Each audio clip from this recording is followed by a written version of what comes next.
fact. My spirit bear witness, I'm dismissing Christmas. Encounter a Christian, God's work up with quickness, reviving the sickness. Asking for patience and asking forgiveness. I'm doing his business until it's the finish. His work keep me driven, his goodness he given. Hey, hey, hey. We the real Jews, no faking. I believe ain't no Haitian. That's right, yo, my nation. Christ coming back, be patient. Patient, patient, patient, patient, patient, patient, patient, patient, patient, patient, patient, patient, patient, patient. Build up your patience, hear out the words that I'm speaking in cadence. I just opened up the book of the truth, flipping the pages, looking for salvation. And I just been praying we make it. I've been praying we make it. And I just been praying we make it. I've been praying we make it. And I just been busy converting my mind. The Most High is showing you wonders and signs. Seek out the wisdom and surely you'll find the key to the gates of the greatest of times. Yeah. The spirit on me while I'm rhyming these rhymes. Turn from your sin and repent of your crimes. Endure to the end, keep your faith and you're fine. We the real Jews, no faking. I believe ain't no Haitian. That's right, yo, my nation. Christ coming back, be patient. Patient, patient, patient, patient, patient, patient, patient, patient, patient, patient, patient, patient, patient, patient, patient.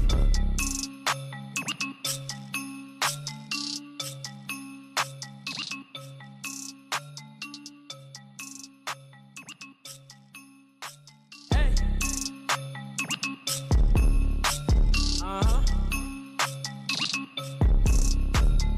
Hey. Baby. Hey, we the real Jews, no faking. I believe ain't no Haitian. That's right, yo, my nation. Christ coming back, be patient. Patient, patient, patient, patient, patient, patient, patient, patient, patient, patient, patient, patient, patient, patient, patient. We long suffering, that mean we patient. We recovering. Awake the nation, change your mind, transformation. Present God's lost presentation. Only way you get salvation. Christ gave us the demonstration. I ain't Haitian, I ain't black. I am Israel, that's a fact. My spirit bear witness, I'm dismissing Christmas. Encounter a Christian, God's work up with quickness, reviving the sickness. Asking for patience and asking forgiveness. I'm doing his business until it's the finish. His work keep me driven, his goodness he given. Hey, hey, hey. We the real Jews, no faking. I believe ain't no Haitian. That's right, yo, my nation. Christ coming back, be patient. Patient, patient, patient, patient, patient, patient, patient, patient, patient, patient, patient, patient, patient, patient. Build up your patience, hear out the words that I'm speaking in cadence. I just opened up the book of the truth, flipping the pages, looking for salvation. And I just been praying we make it. I've been praying we make it. And I just been praying we make it. I've been praying we make it. And I just been busy converting my mind. The Most High is showing you wonders and signs. Seek out the wisdom and surely you'll find the key to the gates of the greatest of times. Yeah. The spirit on me while I'm rhyming these rhymes. Turn from your sin and repent of your crimes. Endure to the end, keep your faith and you're fine. We the real Jews, no faking. I believe ain't no Haitian. That's right, yo, my nation. Christ coming back, be patient. Patient, patient, patient, patient, patient, patient, patient, patient, patient, patient, patient, patient, patient, patient, patient.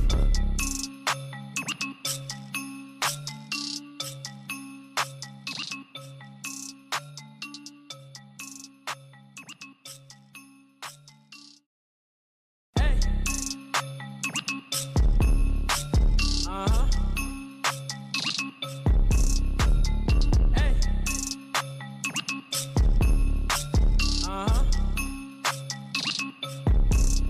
Hey. We the real Jews, no faking. I believe ain't no Haitian. That's right, yo, my nation. Christ coming back, be patient. Patient, patient, patient, patient, patient, patient, patient, patient, patient, patient, patient, patient, patient, patient, patient. We long suffering, that mean we patient. We recovering.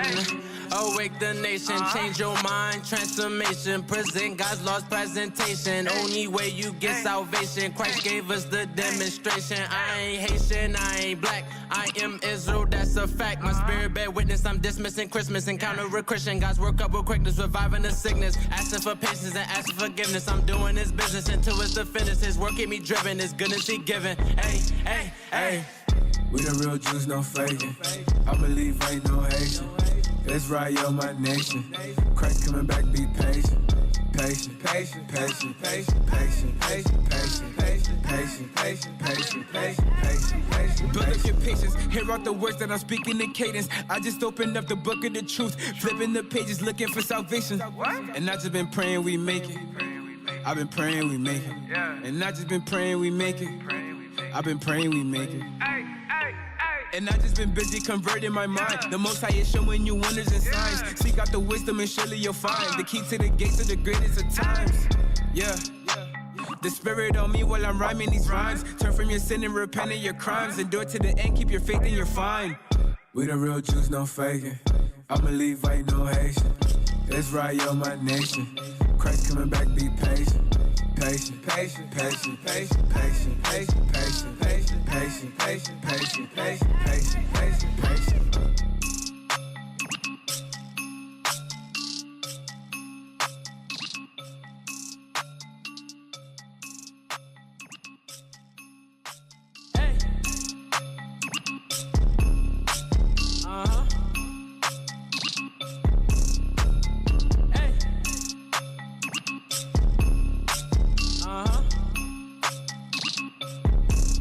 Hey. We the real Jews, no faking. I believe ain't no Haitian. Israel, my nation. Christ coming back, be patient. Patient, patient, patient, patient, patient, patient, patient, patient, patient, patient, patient, patient, patient, patient, patient. We long suffering, that mean we patient. We recovering. Awake the nation, change your mind, transformation. Present God's lost presentation. Only way you get salvation. Christ gave us the demonstration. I ain't Haitian, I ain't black. I am Israel, that's a fact. My spirit bear witness, I'm dismissing Christmas. Encounter a Christian, God's work up with quickness, reviving the sickness. Asking for patience and asking forgiveness. I'm doing His business until it's the finish. His work keep me driven, His goodness He given. Hey, hey, hey. We the real Jews, no faking. I believe ain't no Haitian. Israel, my nation. Christ coming back, be patient.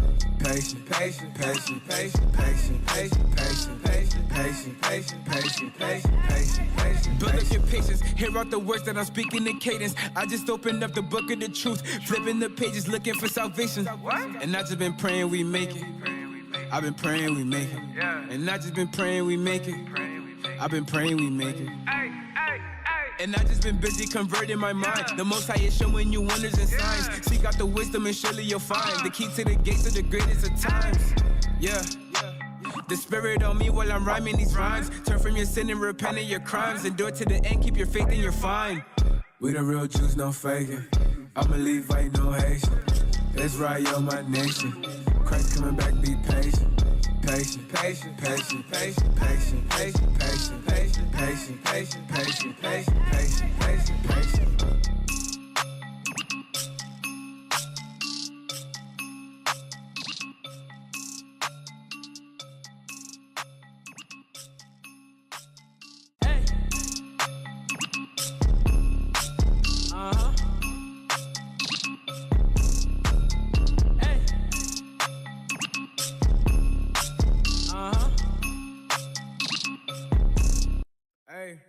We the real Jews, no faking. I believe ain't no Haitian. Israel, my nation. Christ coming back, be patient. Patient, patient, patient, patient, patient, patient, patient, patient, patient, patient, patient, patient, patient, patient, patient. We long suffering, that mean we patient. We recovering.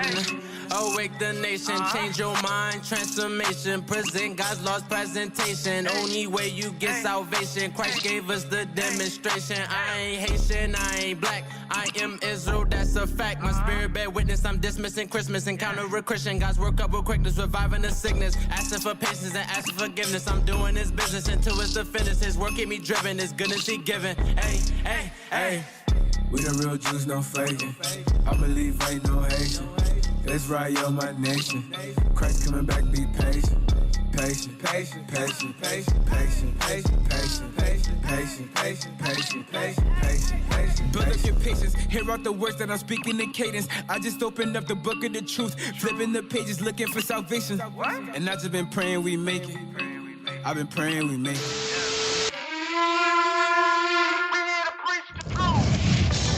Our people have no idea what the truth is. That's That's why we're out here, to give you the truth. Psalms chapter 119, verse 142. Read. Psalms chapter 119 and verse 142. Thy righteousness is an everlasting righteousness, and thy law is the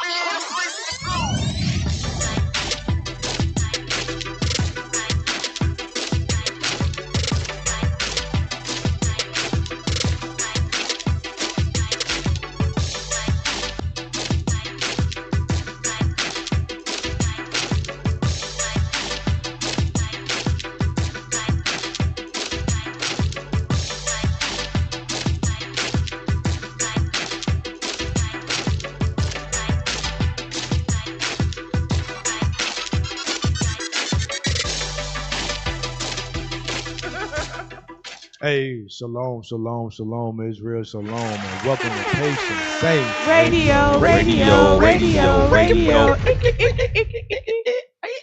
There they go. Let's see what we got going on here. I'm Officer Elisha. Officer Carmella. Officer Matthias. Officer Soraya. Hanana. She forgot her name. You like Right. Sister Naoma. I'm happy to be here. So listen, as you can see, It's the B team. Nah, this like E or F. this like the special ed class. It's the G League team, bro. This the class where they color pennies on papers and count the money up. I'm trying to tell you. We in the alternative school. Yeah, this alternative. They're the one All we had praises, all wearing the praises. helmets around the classroom. Rocking back and forth. Lord. Our bus got 6 windows. And seatbelts. So y'all better hold on. This gonna be a bumpy ride. Yeah, man. Hey, but we're going to get through it, though. Right. No, we We're going to get through we it. finna PSR this thing. Yeah. All Yeah. praises. We missing some mighty men though, ain't we? We missing some very, very mighty. Who we Yes, missing? mighty. men. Missing Deacon. First and foremost, we missing, shout out to Deacon Malachi. Captain Shemaiah, Captain Amaziah, Captain R.E.A., Captain E-Rail. Hey, these mighty men are out traveling the world. They're doing mighty The works. work of the Lord. They traveling, and we're just trying to fill them shoes, man. Hey, Right. you know, But I mean, we got the heavy hitters, the normal team here. So y'all gonna hold us down who is the normal team? right here. Just The left side. Y'all Right three. here. The left side of the table. Yes, sir. And Hanaya back. Yes, sir. So yeah, Data Oh, back. yeah. This your first day back? Yeah, this For day real? the first day back. Oh, y'all. I'm happy to be The here. first day Happy to be back. here. Shake the rust off. I guess I done seen you in the school. I ain't thought about it. That you was That your first day back on Patient Saints. Oh, praises. He You had enjoyed your extra break? big for I the did return. enjoy my break. I was ready to come back. You was. Mhm. Oh, praise. You just wanted the breakfast. That part. I See, do like come one for the time meal. I ain't had to cook for myself.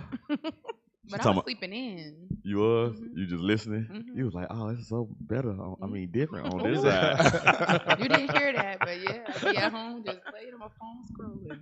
Did you go? Do you look up stuff real fast to see if you can find it still? Like keep your data skills in I think check. I did that 1 week and went back to sleep. I did. Dang. Oh, you get No fired. love. You get fired after No, that. I'm That saying, part. I get No faster. love. You about to to lose lose your your job. Oh, you said Officer Uzziah faster? We get faster. Yeah, Man, that's what I'm saying. You gotta keep your skills up. So you got Right. home and got rusty. See, that's what I happened. did. Right. You went home and got rusty. You should have been, I you was know. eating too good. My brother was taking good care of me. I know PSR been running a lot smoother since Officer Lisha ain't been back there. Oh, damn. Oh, Dang. shots fired. shots fired. You caught a stray. So what's gonna happen with him sitting up here? It's gonna be better because he's supposed to be in front of the camera, not behind. Damn. Oh, Hey, but how long you felt that way, bro? Well, A long time. That was strong. Let me slide. Because he brought that from a healthy place. I was sitting back when she mentioned Officer Uzziah, I started thinking about everybody that used to be back there. Ooh. Because Officer Nechemiah, he would come all the way. He would drive 35, 40 minutes, and he would watch PSR on his computer while he was here. Instead of watching PSR. And we had old Kevin Kev, he back there pushing buttons, and yeah, Officer Ariel. It was a whole Bro, squad of they brothers back there even just got pushing rid of buttons. cameramen. They was like, you know what? We don't need Got a that central whole cameraman new no squad. more. Exactly. Bruh, it used to be cameramen up front like this. Aw. They was like, we don't need them no more. Nah, hey, yeah, man, tech team holding down. Dude. They, Yeah. bro, they skint The them new boys tech team. down. They really The did. new tech team. Holding it They just down. TT. They took all the tech and all the team out. It's just TT now.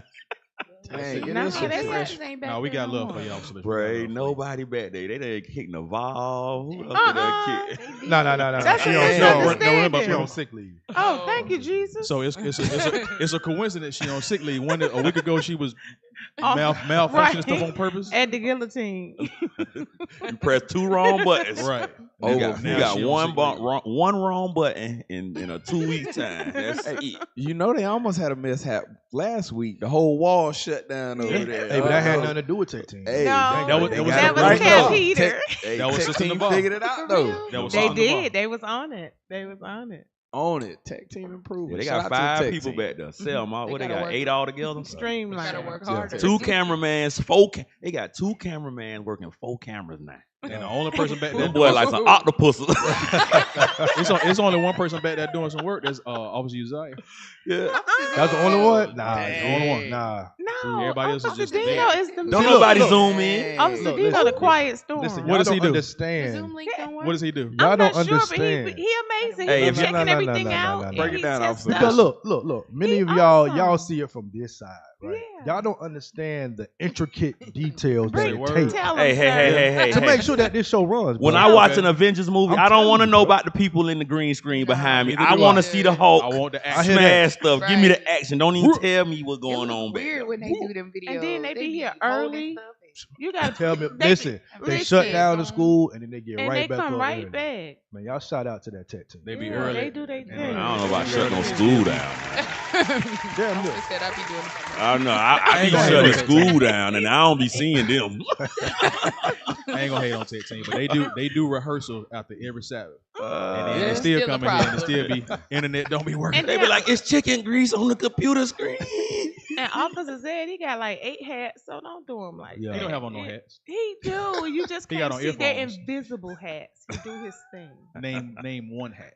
Zed looks so Disciplinary. unfazed. That's not a hat. Officer That said is they'll a be playing. hat. That's a task. Keeping the girls in check. That's a task. If you say so. That's a full-time That's a- job. Yeah, They just cuss Play. everybody out And just don't give a indiscriminately. damn. That way Cool with you it. ain't never got to, you know what I'm saying, think about who you're offending. I'm offending everybody. Right. That's true. The same. Hey, I man. just like all of y'all the same. And that's why we love them. Where is it at? Hey, shout out to the lineup from yesterday morning. Yeah. Captain Gad, Captain Zephaniah, Deacon Joshua. Deacon Joshua, and Deacon Deacon Malachiah. Listen. Malafire. Been You on know what I'm saying? fire. They brought that thing out, bro. Saturday Hey, going especially down. that class that Captain Zephaniah did with the music thing, man. That Oh, was yeah. very intriguing to see how the music evolved, bro. Bruh, they stop be playing with us, bruh. And we be so simple, bruh. We don't even damn catch on to the, you know what I'm saying? And it seems like even when you do catch on, the simple of our people be like, so nigga, we don't care. And they go with it anyway. right. Yeah. And then don't even realize that you are a 40-year-old person doing trends and challenges of 16-year-old kids. And you don't even realize that thing got you as an adult following behind what the children do. You know what I'm saying? So when they bring that down, Isaiah 3 to life, bro, you know what I'm saying? About, you know, the women ruling over and the children are oppressed. You like, you following behind kids. Yeah. You like, we are literally following children, not only in those trends, but the children are the ones making the damn crazy music and the grown ass adults Following them. But you know, one of the trends, and it's still trending, was the whole gorilla thing with the aunties. It's 7 a.m. Friday. ugly It's aunties that look like 95 gorillas? degrees. No.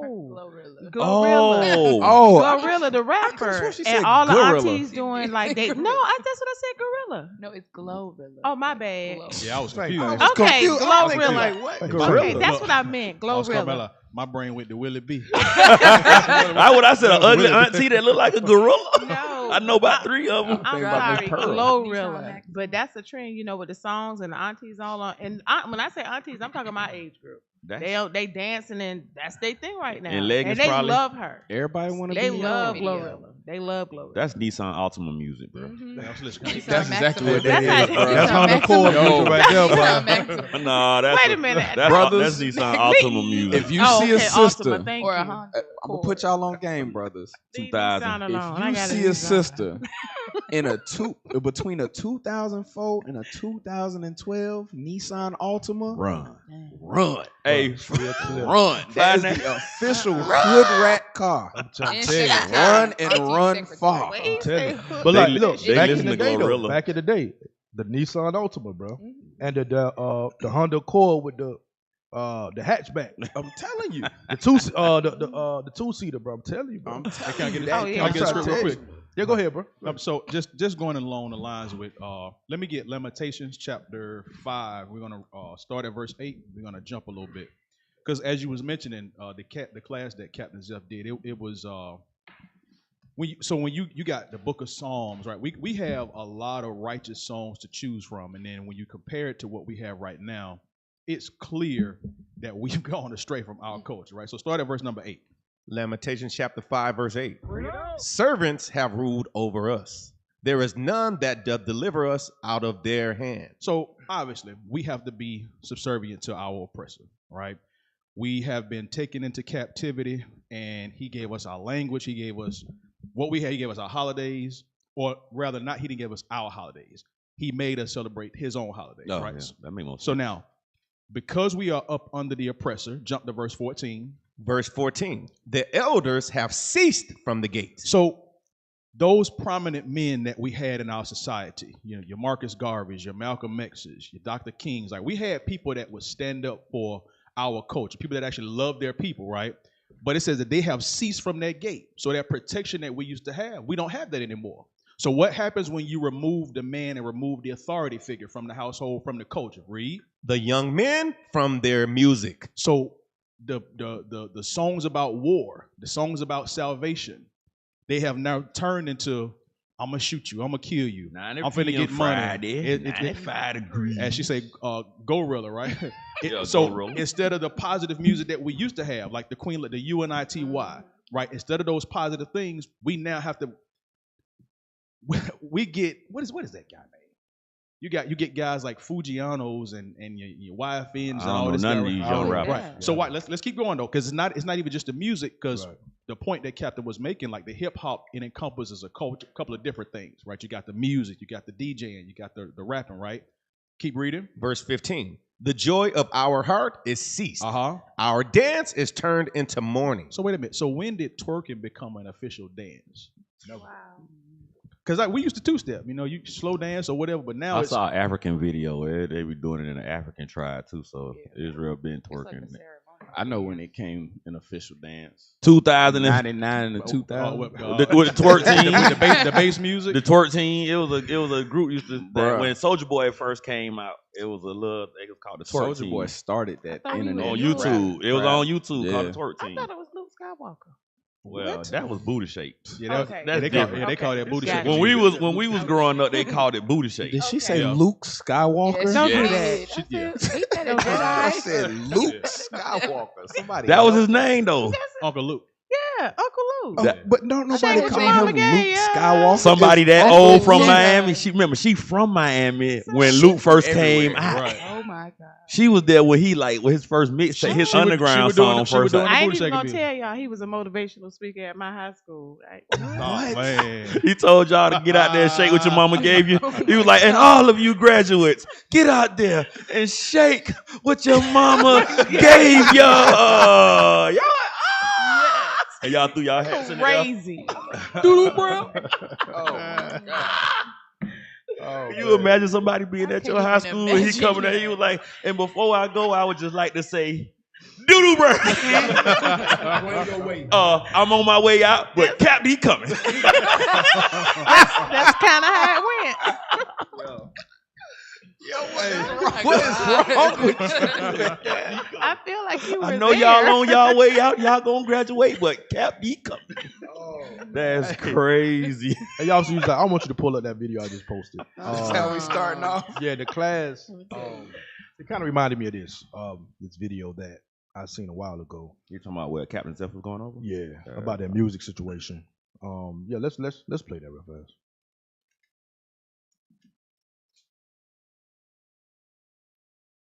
So, but so in dealing with that, like knowing that yesterday, I had heard it during the class. It was said that they benefit from it, but we have to deal with the effects of it, the consequences. You know what I'm saying? The aftermath. They get the money. We deal with the aftermath. They build their labels in their society and they business or whatever. We deal with the aftermath. And the crazy part is that our people don't, and I think that's probably the most devastating part of it, is that our people don't recognize what's happening to them. Yeah. You know what I'm saying? It's like a whole lot of that, oh, there's no such thing as racism, and oh, everybody got a choice. And when you realize, I don't think you really have a choice. Like, you don't decide what you're doing. Right. Like when Bishop Yahweh like to say the Negro was made in America, here in Babylon. The Negro was made here. Your mind is TV or your mind is music. So we think that, oh, I'm making this decision, but no, you not. Right. You did not make the decision to wear your pants that tight. Everybody didn't come up with the same decision. Right. Because then why do all the stores got it? If it was your decision. If it was your decision, you would have tailored your pants that way. You went to the store and picked up the ones off the rack that everybody else got. Or at Rainbow, you didn't make the decision to put the super tight leggings on. They sell them like that. And that's all they sell. So they guess what? Your style. It wasn't, oh yeah, I wanted to dress like this. No, you wore what they put out for you to wear, and you saw how to wear it through the videos and the music and everything that they put out, the reels, the TikTok, whatever it is you looking at that got all the views. You took that information and you went to the store and picked out I want to go to the gym, but I want to show my booty starter set. Yeah, you're right. You're absolutely correct. But everybody think they created the trend. Yeah. But everybody think that they're the individual. It's just kind of like what they was this past Halloween. There was this thing that all the kids wanted to be a YN. Y'all know what a YN is, right? Yeah. So a young nigga, gangster thug. Yeah, a young nigga. And the girls had to be BLs. But it was a lot of kids. I want to be a YN, and their parents was like, "What's a YN?" They all wanted to be a drill, a young nigga, all black Air Forces. So guess what? It's not. Oh, that these young men are just like this. These young men are being made into that, and then other people was copying it because they want to be seen as the popular made thing. You know, like, I don't want to be left out of what's being made. So it's not that you're thinking of it. It's not that you, matter of fact, I want to go back to the script that Officer Soraya had pulled back in Lamentations. Start at 7. Lamentations chapter 5, verse 7. Our fathers have sinned and are not, and we have borne their iniquities. So right now we're living that part. We're living the part of, guess what? We are the product of what our parents did, what the sins that they committed, whether they sins was whoredom, whether they sins was malice, hatred towards one another, because guess what? That's what breed the gangbangers. That's what bred the violence. You see, okay, your daddy was gone, but you heard a story your daddy was a real nigga in the street. Right. Bro, when you hear them boys talking about what they did or what they doing on the block, guess what? Your brain go to, I want to be. Hey, but you got to look at it too, because you just hit something, right? Because we'll look at the old school music, right? The classic soul, like the Kiss 104, and thinking that's good music. Mm-hmm. But you got to remember what these lyrics were. Whoredom. What Barry White was singing about. Yeah. What Freddie Jackson was really soothing you on. It was on fornication. It was on adultery. It was on me and Mrs. Jones. We got a thing going on. Mrs. Meaning what? That there's a whole bunch of single parent households being bred that's going to lead to lead them to become what? Young niggas. They were saying, so go sleep with somebody else's wife. It's all linked together. Literally. Go sleep with somebody's wife. Okay, now there's a Papa was a Rolling Stone. I mean, I'm meaning sleeping that with he got I'm kids out. everywhere, and those kids don't got no father. So now these kids are becoming young niggas, and now they having drill music. So it's all linked together. So don't think that just because you sing it to me that it's a good song or it's something that's going what if you just saying I'm gonna shoot a nigga? It's not gonna be I'm gonna bust this cap in this nigga ass, and I don't even mean to run. They be like, yeah, that shit was soulful. I loved it. But hey, can I get a script real quick? Yeah. But the point is though, Esau has been doing this thing for years. He just been doing different genres, but been doing the same thing, having the same idea that's leading us to that end conclusion, which is what? Destroying us as a nation. Go ahead, Austin. Go to Psalms 106 and start at 34. And we're going to read down to 37. Psalm chapter 106, verse 34. They did not destroy the nations, concerning whom the Lord commanded them. So this is talking about the children of Israel, right? The Lord commanded us that when we go into these lands, we were supposed to destroy these nations that dwelt in these lands. And there's a reason why the Lord told us to do that, all right? Read on. The next verse is going to explain why he commanded us to do that. But were mingled among the heathen. So instead of destroying these nations and kicking them out of our lands, we chose to mingle ourselves with them. And in mingling ourselves with them, we began to take on the characteristics of those nations, right? We were built to be a loving nation, a caring nation, a nation of discipline, right? A nation of charity, a nation of good works, right? But we mingled ourselves with the heathen. Read on. And learned their works. And did what? And learned their works. So now we don't behave how the Lord built us to behave. We behave how the Lord built them to behave. They're a lawless people. We were supposed to instill the laws in them. We were supposed to have them under subjection to God's laws through our ways. But instead, we chose to follow after the nations and learn the things that they learned. The nations were built to be a violent people. The nations were built to be a hateful people. The nations were built to be lawless. But we took on their characteristics. Read on. And they served their idols, which were a snare unto them. So we began to serve the gods of the other nations. And the longer we were mixed among those nations, the further we got away from our God. The further we got removed from our laws, like Officer Soraya said, our music, the way we dress, our culture. We began to take on the other nations. And those things were snares and traps unto us. And like Officer Carmela said, now today we can't even see that we're caught in a trap. We've been in a trap so long that we can no longer see the snares that are holding us down. We think it's just normal to listen to, I'm going to kill you and I'm going to spit on your whatever. We think it's normal to listen to those things. Read the next verse. Yea, they sacrificed their sons and their daughters unto devils. So we used to physically sacrifice our children unto these devils. But now when we look at it today, it's a different form of sacrificing our children. We sacrifice our children up by what? Letting them hop on YouTube and listen to whatever it is that they want to listen to. So now we don't actually do the physical sacrifice, and we allow them to serve these other gods. And what do? They go out and they kill one another. Now Esau has their plan fully set in motion to where they can sit back and twiddle their thumbs and just watch us destroy each other. All they have to do is pump the money to whatever kind of destruction they want. They spend a couple dollars to make this fashion trend popular. They spend a couple dollars to make this song popular. We don't realize that Esau is playing puppeteer with us. Esau's fully playing puppeteer with us. All we see is the puppet moving. We don't see who's moving the strings. Right. They don't care about the strings, even if they song. They don't care about them. They'll rather choose to enjoy the show and ignore the strings than to actually cut the strings loose and return to our culture. That's a problem with our people, but we don't see it. And the only way to get out of these traps is to return to what it is that God said. That's it. That's it. That's the only way out. That is the only way out. So, hey, let's just get this one quick video, and then we can move on, just to prove the point. That last video. Yep.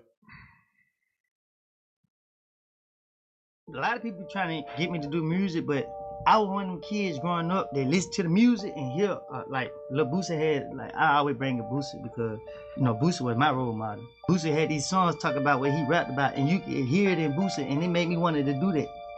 So when I used to go out, Lil Boosie said in the song, I want to try it. Yeah, you said Mine and the Maniac made you want to slide. Nah, I was sliding.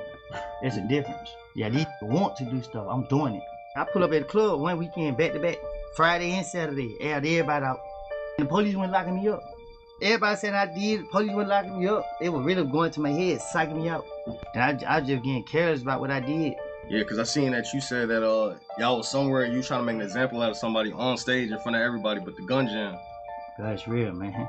People don't understand. Like, yeah. That's why I try to be peaceful. That's why I try to stay away from negativity, because these boys be playing. Just leave me alone. I've been through too much for y'all to be out here picking at me. And if you ain't for real, I'm telling you, I won't stop. So now, this is Lil Woody, and he has been in the media quite some time lately, right? And some of the things that he's saying that it's true. But it all derives from the music that he listens to.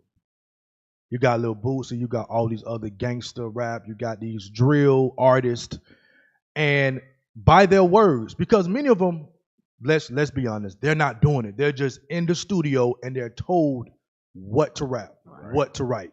But you have to understand the backlash that it causes. You got men like that who say, I want to try that. Right. I hear it, they meditate on it, because guess what? Some of those lyrics be on a playlist, or those songs be on a loop. Yeah. So it's just meditating in their mind. It's festering within their mind till it becomes action. It becomes a desire to do. And that's what you see all these young niggas doing. Yeah. It's based upon the music that they're listening to, that they have on rotation. That's why it is imperative for us to have platforms like what? Original royalty. Right. Because we're going to have to rewind and unfold and unpack all those things that our children are listening to or are influenced to listen to. You understand what I'm saying? Because just like brothers like Lil Woody get influenced by doing evil, we have music that can influence you to do positive or do things that are righteous. I'll take an example for my kids, right? My kids, bro, they have OR on repeat. Like, yeah, they do. Word for word, bar for bar. That's their conversation, bro. They do. They know nothing about Boosie. They don't know nothing about sliding. They don't even know that terminology. Right. They know about what it means to, they may say a little, we're going to kill some, mop them up, something like that. Destroy the heathen. Yeah. But we would destroy the heathen. It's based upon. It's in righteousness. Right. And that's scripture. It's biblical. And the music now is amazing. Like original royalty, flat out doing their thing. Right. And now you talk about, you say Mrs. Jones got a thing going on. We got royalty duo. Like we got groups that have that's your wife. Like make you like like awesome music, you awesome Mrs. videos. Jones, but I'm Mr. Jones. Right. So that goes into the pocket of persuasion that's mentioned in Esdras, because you got like what form of persuasion is popular. That's your social media, that's your music, that's your entertainment industry. And so, and it's to your point as well too. It's scary when you have a parent that is not as active in their child life, and they allow their child to spend hours upon hours upon hours on social media and YouTube. And most parents, they don't check behind them kids and what they actually watching. Most of the parents watching it. They watching the same thing. They could show their mama the video. You I seen know. There was one time you were saying something about, I think you did like a random phone check and you found an app or something like that. Like kids, they be having all kind of little back channel stuff that they be doing. Oh yeah, they smarter than you. Definitely. You on the surface. You on the surface. Start advertising stuff for you to watch. I was watching a TikTok. This man was talking about how he was unpopular at school, and he was like started listening to music that the popular kids was listening to. He said his clothes changed, his haircut changed, and his mood changed, and he started to fit in with the people just because he started listening to the same music he was listening to. Right. Let me get some, because it's two scriptures I really like. I really like that Colossians where it said that we learn through music. Yes, get that, because I was just looking at that. Get that. That ain't what I want to go to, but we'll link these two together. You break that. You break that out. Colossians 3. Let's get that real fast, and I'll let you. We were talking about this last night. Yeah. I like that thing, man. Colossians chapter 3 and verse 16. Colossians chapter 3, verse 16. Let the word of Christ dwell in you richly in all wisdom. So it says, let the word of Christ dwell in you, right? So the word of Christ is speaking about what? The Bible. So how does the Bible, or what is an outlet or a way that the word of Christ can dwell in you? Read on. Teaching and admonishing one another in songs. In what? In songs. In what? In songs. In songs. So the way that that word of Christ can dwell within us, that can remain in us through songs, hearing it over and over and over again. Like it say in the book of Romans, it say that what? It say that faith is built through what? Repetition. By hearing the word of God. So yes, we hear it. We have the classes on repeat. But guess what? There's another way, and it's here. Right? Through songs, through musical tunes. Right? So these are like you say, OR is the modern day book of Psalms. Yeah. Right? Because we putting these things into songs so what? It can meditate and stay within us. We don't. And hymns and spiritual songs. Singing with grace in your hearts to the Lord. So the point is, we have to implement this within our lives. It's not just a small thing to create the music. The scripture tells us that these men were mighty, they were honorable for writing songs. But the point is for it to dwell within us. So that time where you want to think about fornication or adultery, no, that lyric, that royalty duo is supposed to go across your head. Yeah. That lyric from Sons of Thunder, you're like, you know what? I don't need to be doing that. Why? Because you have been meditating on that. You see what I'm saying? So we always got to be mindful of what we put into our spirits. So that's one of them things that make you really think and understand that we are the people of the book. Right. Because when we look at how the Lord set things up, there has always been music involved. When Saul going crazy, music involved. Right, when David, when the temple was built, music involved. We crossed the Red Sea. Music involved. Moses being sung about. Music involved. You know what I'm saying? Like, it's never not us just, oh, y'all remember Moses? That was crazy. No, it's a whole, you know what I'm saying? About it.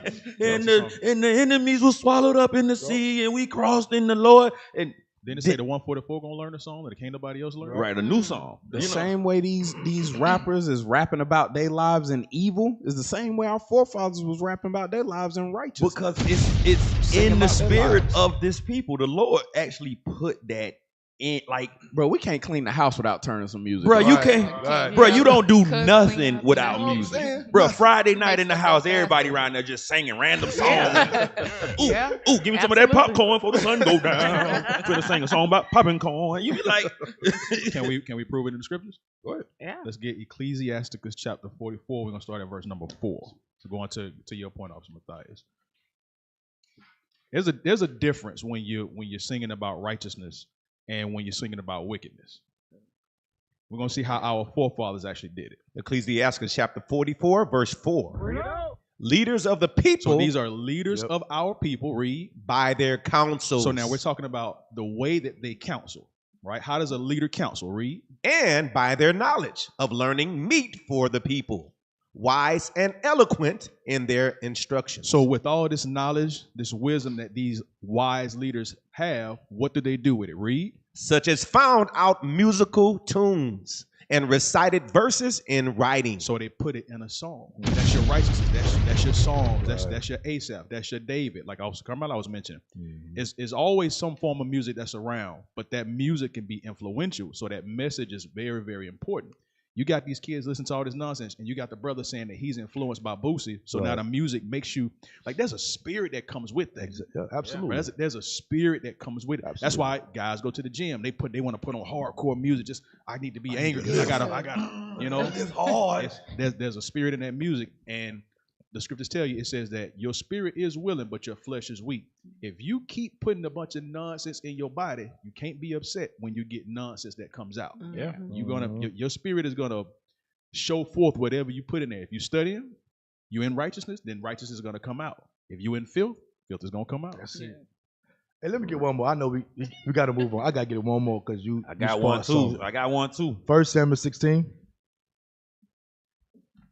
1 Samuel 16 and verse 23, because we have to understand the power, the influence of music. Read that for me, officer. 1 Samuel chapter 16, verse 23. And it came to pass, when the evil spirit from God was upon Saul, that David took an harp and played with his hand.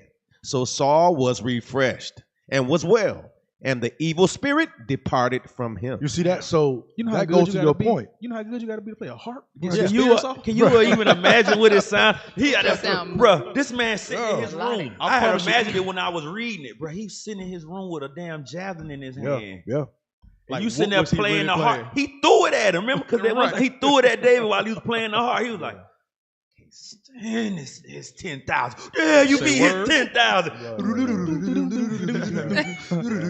And it wasn't that soft, angelic. I'm pretty sure he had a righteous song. But that thing was right. But Like, boy, David go crazy on the harp.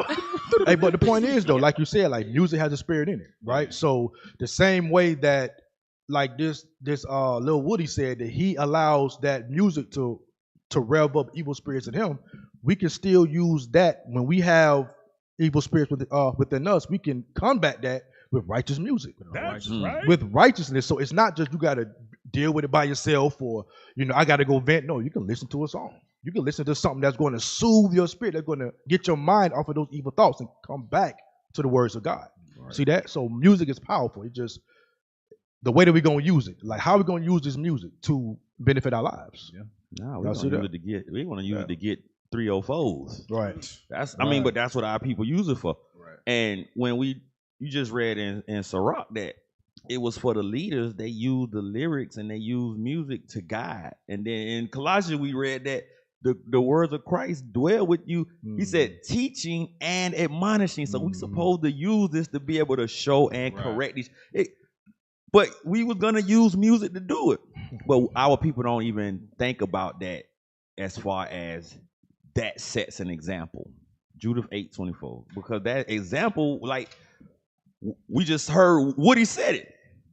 He listened to it and he wanted to do it. But then he went further on to say they want to do it. I'm doing it. I'm doing it. Read that. Right. Judith 8. Judith chapter 8, verse 24. Now therefore, O brethren, let us show an example to our brethren. So we don't even realize that teaching and that admonishing through those songs, that is giving the example that our people are learning from. If your example is, I'm a real nigga that slide, somebody that may just want to learn how to be a man gonna take being a nigga that slide as manfully. That's what I'm supposed to do. Or if the example is you supposed to have a lot of women and run these heifers crazy or whatever, you're gonna do that. Or if the song is to be F nigga free outside 95 degrees, you're gonna do that because that's the example that you're being shown. Read. Because their hearts depend upon us. But guess what? Our people are real quick to dismiss their actions. As far as what Charles Barkley used to say, I ain't no role model. You know what I'm saying? Your behavior start at home. Bruh. Everybody play a part in how our people move, whether they want to accept the responsibility or not. So if you got Boosie or you got Luke or whoever, you know what I'm saying, they Tootsie rolling and Doodoo Brown, and guess what? That's what the people gonna follow after. The men are gonna follow after it because the women is shaking and dancing to it, and then the men are gonna follow behind it. They're gonna fix their car up and they're gonna play the music loud so that they can attract the women. And the young people around who seeing it, they're gonna say, that's what you have to do. Why? Because Mr.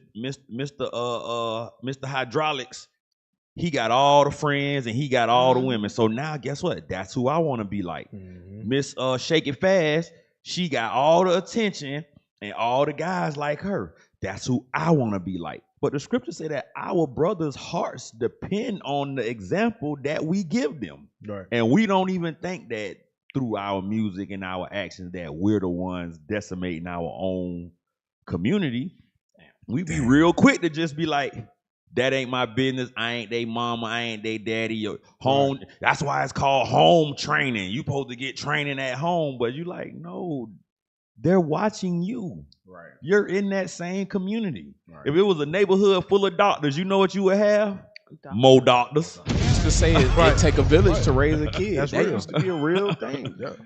But when you zoom out and you look at it from a bigger picture, that type of music is being pushed because Amalek keeps funding it. Yeah, right. Amalek understands that we need to keep them right here, just like this. Because you're saying if they were around, just like the scriptures tell you, all flesh consorteth to kind. Right. So if I wanted to become a doctor, if I wanted to create more doctors, we would give them that atmosphere. Right. But it's better for us as Amalek to keep pushing. We're gonna give you $1 million to talk about killing your friends, and we'll give you $20 million to keep rapping about this.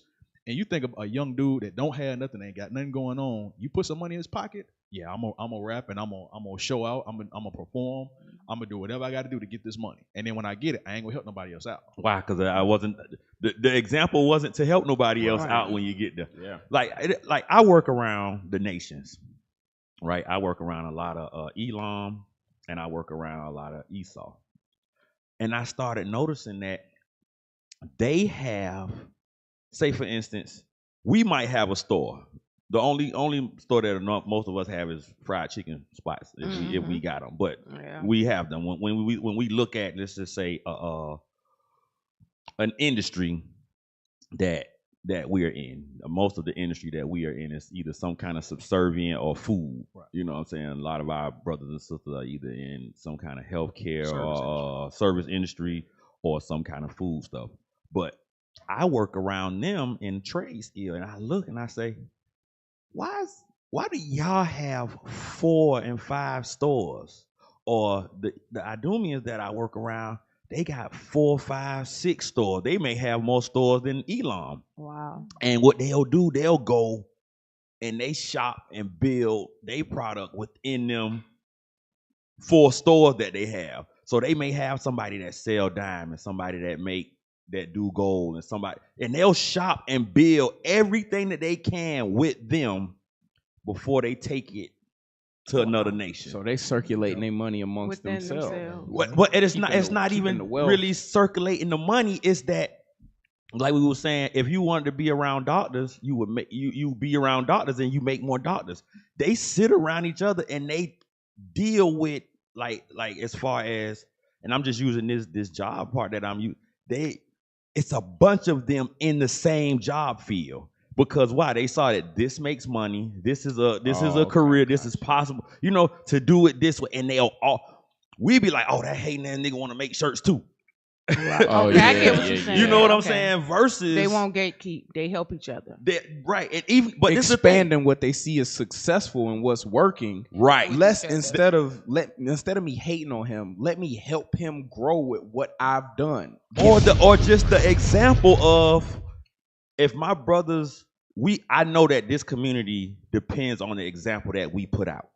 So if the example that we put out is let's be good businessmen, then you have no choice but to be a good businessman. Right. You have to do good business. You know what I'm saying? Guess what? They don't be liking each other. They sit there and I hear them talk to everybody in they little funny little languages, and they be blah, blah, blah, blah, blah, blah, blah, and they walk up and they make faces, and but then guess what? For the sake of their nation. But when it's time, they're preserving the optics. They said they gonna work together. So, but for optics' sake, they're together. Right. Because they know that they know they the same people. Wow. I might not like him, but I like him more than I like you. Wow. Okay. You know what I'm saying? Okay. He might be of my people, he's annoying, but he's my people. Right. I'm gonna deal with him before I go deal with somebody else. That's my brother. I could talk about him, but you better not talk about him. I get it, bro. Okay. And I be like, bro, we don't be thinking like that. Okay. We be on some me first, me only. I'm self-made. I'm not gonna tell you self. You know what I'm saying? So I did it by myself. I pulled myself up from my bootstrap. Bro, I be like, because I was wondering, I said, how all of y'all get in this same? When I look, and the crazy part is where I work, people will come in and they'll see me. I'm the only, well, now it's like 3 more, but you know what I'm saying? They done popped up, and guess what? They in other stores, and when they see me, bro, they do not speak. I be like, bro, what's up with y'all niggas, bro? I like, bro, it's 3 of us walking around here. I just come through, what's up, bro? You all right? What? Wow.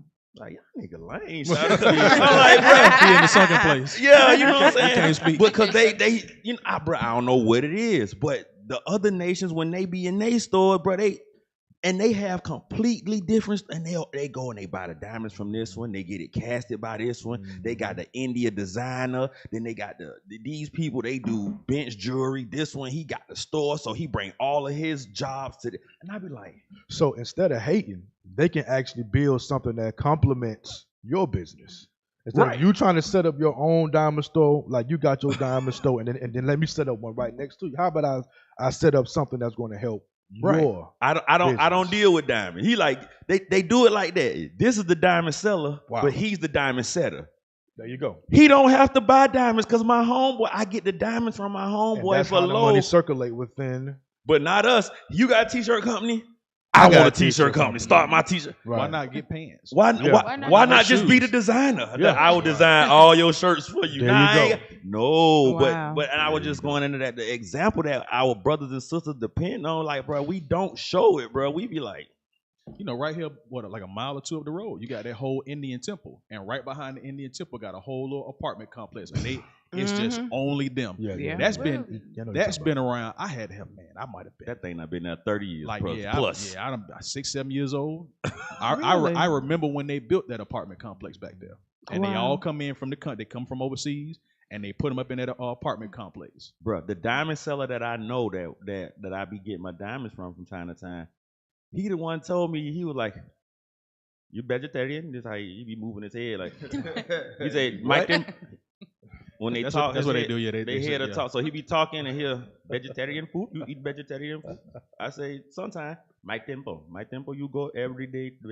3 times a day they feed vegetarian food. You go, you eat very good food. And I was like, nigga, I'm not going to eat no damn goose. Bro, you hang around them way too much. That was perfect. You executed that. Somebody said it's autism that because bro, I started talking to him. Bro, I started talking to him and I started doing and I had to catch myself. I was like, that's the mingled among like my wife told me I do that. Like I be talking to people with an accent and then I'll start mimicking learn their words. Right, for real. He trying to get you on the goop scoop. But for real, they have that. They have that temple there, and then they have the apartment. But he was saying that apartment is for when people come overseas, to overseas and they don't have nothing yet. They live in that apartment and they go and eat in the temple. They get everything that they need. They don't pay for that. Bro, they built that from the ground up. They don't pay to live over there. They bring them people from overseas and put them up and let them save up their money and get everything from that temple. You know what? They have a grocery store right down the street that nobody knows exists. Nobody knows it because actually it's 2 of them. They have 2. I know about one. I don't know about the other. They have 2 right down the street. 2 whole grocery stores. You can go in there and they can sell all kind of scoop food in there, and perfumes and all, bro. They sell all of their stuff. But guess what? Right there by their temple, right down the street. I'm talking about a mile, maybe a mile away is a whole grocery store, and then maybe another mile from now it's another whole store where they sell all their clothes. Because the grocery store don't sell. The grocery store don't sell clothes. Right. They sell the food. They sell the perfume. They sell the jewelry. The clothing store down the street sell all their clothes. Wow. So they got a whole ecosystem basically, bro. Right in the middle of the niggas. Bro, I'm talking about Bro, it's right in the middle of all the niggers, and the niggers don't. Bro, we was going in there for Passover stuff because we was like, oh, we ain't even gotta go way to Decatur. We riding right there and going there. My wife getting out, bro. They got all the big girly chains with all bro. They got all that in there. The one that connect from your nose to your neck, bro. They got all that in there. Wow. Hey, but look, that's why it's very important that we move with the spirit that, leadership is passing down with this land donation. Land donate. What you gotta donate. Hey, zoom in on them. Zoom in. That's it. That's perfect. There it is. Boom. Y'all see that QR code? We're gonna have to start donating to the Booster Club as well as donating to the land. Somebody gonna help them out? Or right there. Can y'all zoom in and help a little bit? Right there. Nobody? Come on. Thank you. Oh, nah, there you go. There you go. Boom. So that's what we need to be donating, y'all. What's up with the other hand? Because guess what? The why nations. You stretching like that? I don't know why you doing all that. The nations know what to do, right? Yeah. But we gonna have to do our thing. You know what I'm saying? We're gonna have to start, donating, getting our own land, so we can do our own stuff. And they're depend on these damn heathens, man, for everything, man. Hey, that's the perfect segue into one of these videos. Yeah. Video about the African. Oh yeah. But shout out to all of the classes from yesterday. Man. Like nobody's teaching like IUIC. Nobody. It's not just the white man. It's the devil in the Bible. This is a big book that we're going to have to look through to fix all of our problems. It just don't stop at the white man is the devil. It don't stop there. I mean, but you know there's most stuff. We talked about depression. We the greatest. We talked about depression. We talked about music. We talking about the curses being broken. We talking about masculinity. We talking about a spectrum of things that help us build up our lives, man. So shout out to the leaders, man. Shout out to our teachers from yesterday. The leaders and the teachers. So now we got to say what you said. Let's go to what is it, number 4? Was that the one? No, that wasn't. Nah, that's it right there. Right there, yeah. Let's play that. Let's get started. Africans coming to the United States are immigrants, first and foremost. Then, whatever country they're from, and then at some point, they are Black. Black Americans put Black first and foremost, and then everything else goes below it. And so they're thinking when another Black people come to our country, they're going to want to integrate with us. If anything, for us as Africans to feel like that's my brother, that's my brethren, or whatever, you have to come from the same tribe as us, because we have so many Black people around, we don't automatically pre-select for Black. But Black Americans don't have so many Black people around, have had to defend and protect their culture amidst a dominant white culture. And so they are already pre-select and are overprotective for Black. There's like a deep misunderstanding because of where we put our identity markers and what we put first and what we prioritize are so different culturally because of our differences in trauma. Bro, damn, that's crazy. So what she's saying is, when there's a lot of Black people, they know that all those Black people not the same Black people. Yep. They know that. If you're in Africa, everybody's Black, and that everybody not the exact same people. She said we put our tribe first. We know who our tribes are, and then we identify. But we have to break that thing down. But we over here, the first thing we think about is if it look this color, it's us. Right. To the point that we won't even accept what the Lord say. We won't accept numbers that you are the seed of your father. So you get somebody like a Tamari or Mari or something like that, them twins that look dark, right? But they daddy. They Black, but they not us. Yeah, not us. They not us. Or you get somebody, they not like us. You know what I'm saying? Or the fact that our people went crazy over Kamala Harris because she that's her daddy, bro. And she looked like him. Bro, they not like us, but we be so quick falling off. Yeah, it look like it hurt. He's melting while he's standing. He look like real ice cream. That's I did not know that. Yes. You thought they was us. I thought they was us. Really? They not like us. God damn. Okay. She is disappointed. Don't be hurt. Bro, she is so sister right now. That's why she disappointed. To watch that after She done seen every episode. She like y'all took the win out her cell. Don't watching do it that. on Netflix. you was ready to sister watching them little white girls. You know they be having Black I hope Tia repent. Let's get Psalms, y'all. Let's get Psalms 83. I ain't never gonna let you go, sister. Hey, start at verse 1. Psalm chapter 83, verse 1. Keep not thou silence, O God. Hold not thy peace, and be not still, O God. For lo, thine enemies make a tumult, and they that hate thee have lifted up the head. So now, thine enemies, God has enemies. We all know that, right? The Bible speaks about this. God has enemies, and in turn, they are our enemies. But how are they our enemies? What did they do to us that is to destroy us? We don't. They have taken crafty counsel against thy people. So the key word is crafty counsel. So all of these nations, our enemies, God enemies, they got together and they had counsel that was crafty, meaning what? It was wise. It was something that was effective. Let's see what it was. And consulted against thy hidden ones. They have said, come and let us cut them off from being a nation. So all these nations got together, all these wise men of the heathen, they got together. And the first thing that they did was, we're going to cut these niggas off from who they are. We're going to tell them that they're not Israelites anymore. We're going to tell them that they are not of the tribe of Judah, of Benjamin, of Levi, of Ephraim, Manasseh, so forth and so on. And you may look at it, it's just a small thing. No, that is everything. That's everything. And like this sister has said, listen, she put her nation above everything. And with her terminology, tribes, but with us, yes, it's our nation, the 12 tribes of Israel. Tribes, our tribes. But it makes the nation of Israel. Right. So the point is that Christianity was a detriment to our people. Because Christianity is what? It brings everybody together. But the Bible was never about togetherness or unity with all nations. It was about what? Division. It was about Israel and then everybody else. I have severed you. I have severed you from other people and set you above.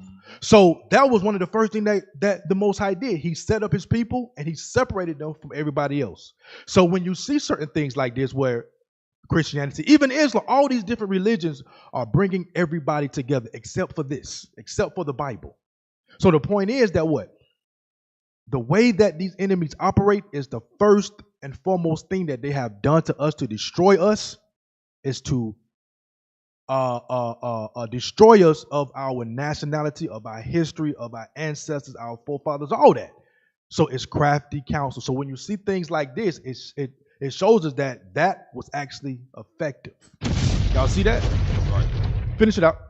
That the name of Israel may be no more in remembrance. Read. For they have consulted together with one consent. They are confederate against thee. So I don't care what you think. I don't care you thinking that Mary, Jeff across the street, y'all neighbors, the guy may say hey to you, white guy may say hey to you, the white guy may, give you a hand.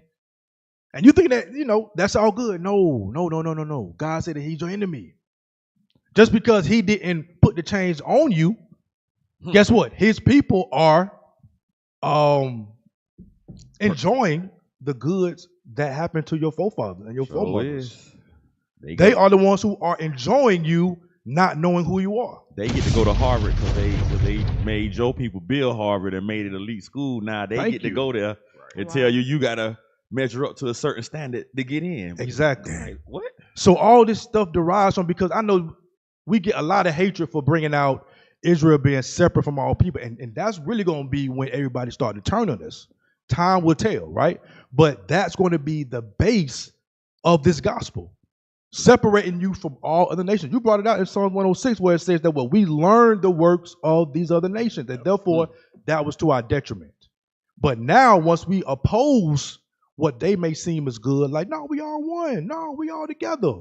No, we just one nation under God, indivisible. And then we come in with the Bible. Guess what? We're going to show division and we're going to become a threat. But guess what? That is the very thing that the enemies done to us to destroy us. Right.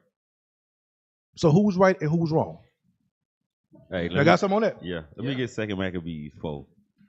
Because like what Officer's saying, like we don't really, as a people, I think outside of Israel, united in Christ, a lot of our people don't want to change the situation, or they're afraid to change the situation, and or don't know how to change the situation.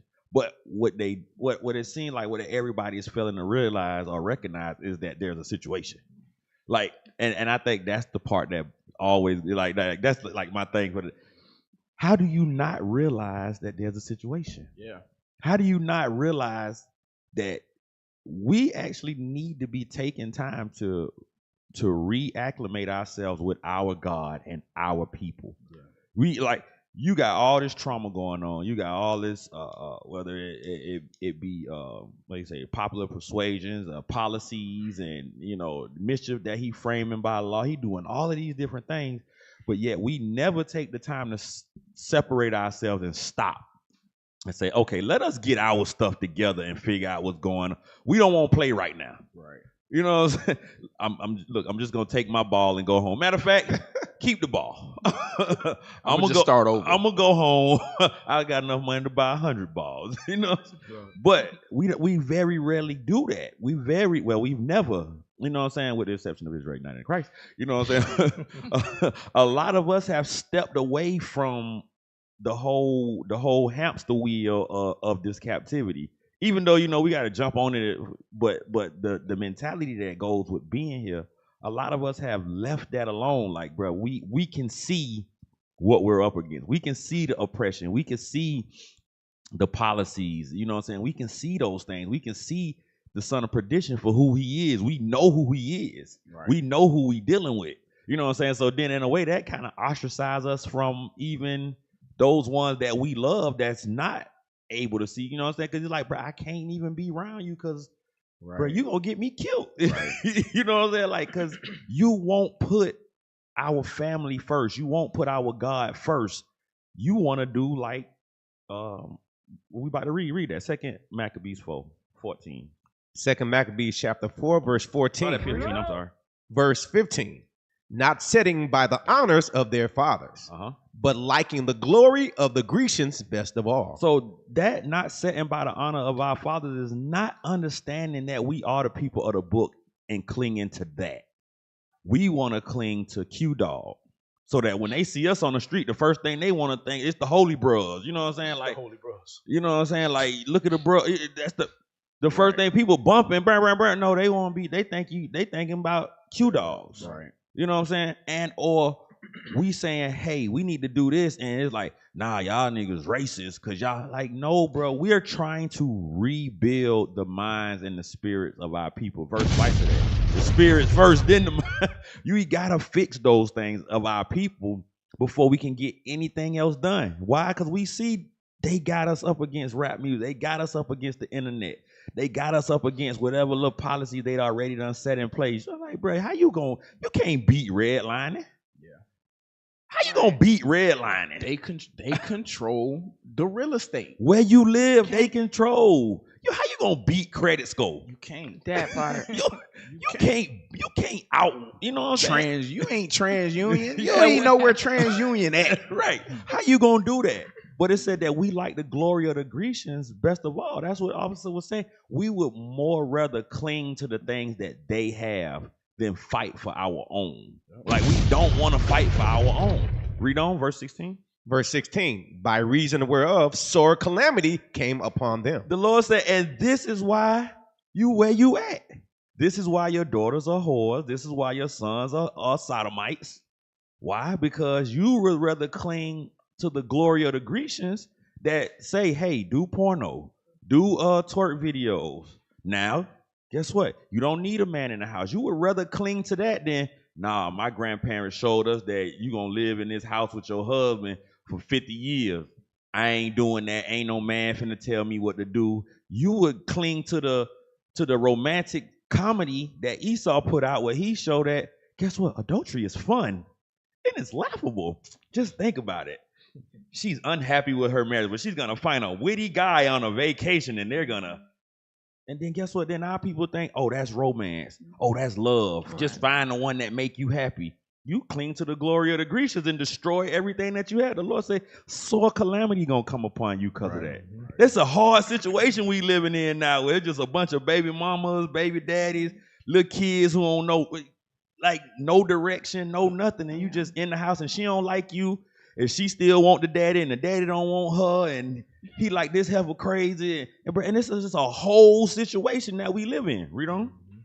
For they had them to be their enemies and avengers, whose custom they followed so earnestly. So he said they was our enemies, but we followed their customs. We bleach our skin. We Michael Jackson our nose.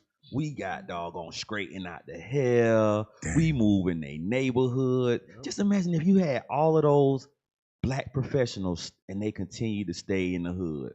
And if they robbed the doctor, somebody said, man robbed Dr. Johnson's house. Right. But Dr. Johnson didn't go call the white police. He went and called Fred Hampton. Fred say, you say, Fred, man robbed my house. Now I'm really out here trying to make sure that none of us get killed by these people in these hospitals. But man, now Fred Hampton and the Panther, they go, man, look here. We got to do that. But he said, no. You had these people that was your enemies and Avengers. They going against you, but you chose they customs. You chose, I'm leaving from around these dirty niggas and I'm going to live in Beverly Hills. Yeah. Now you in Beverly Hills fighting for your life. These niggas don't treat you the same. The white people keep calling the HOA on you. You like, bro, I just bought the car. They like, well, it ain't got no tag on it. Like, right. Your mailbox is 3 centimeters too little. You know what I'm saying? All this kind of stuff. Read on. And unto whom they desire to be like in all things. And that be what kill us. Like that lady said, she said, we associate black first rather than our people first. So we look, because why are we so traumatized by the people that got us here?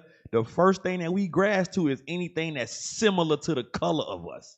We don't give a damn if it got a whole separate custom. We don't care if the great-granddaddy of that person was the one that owned your slaves. You be like, but they look like us now.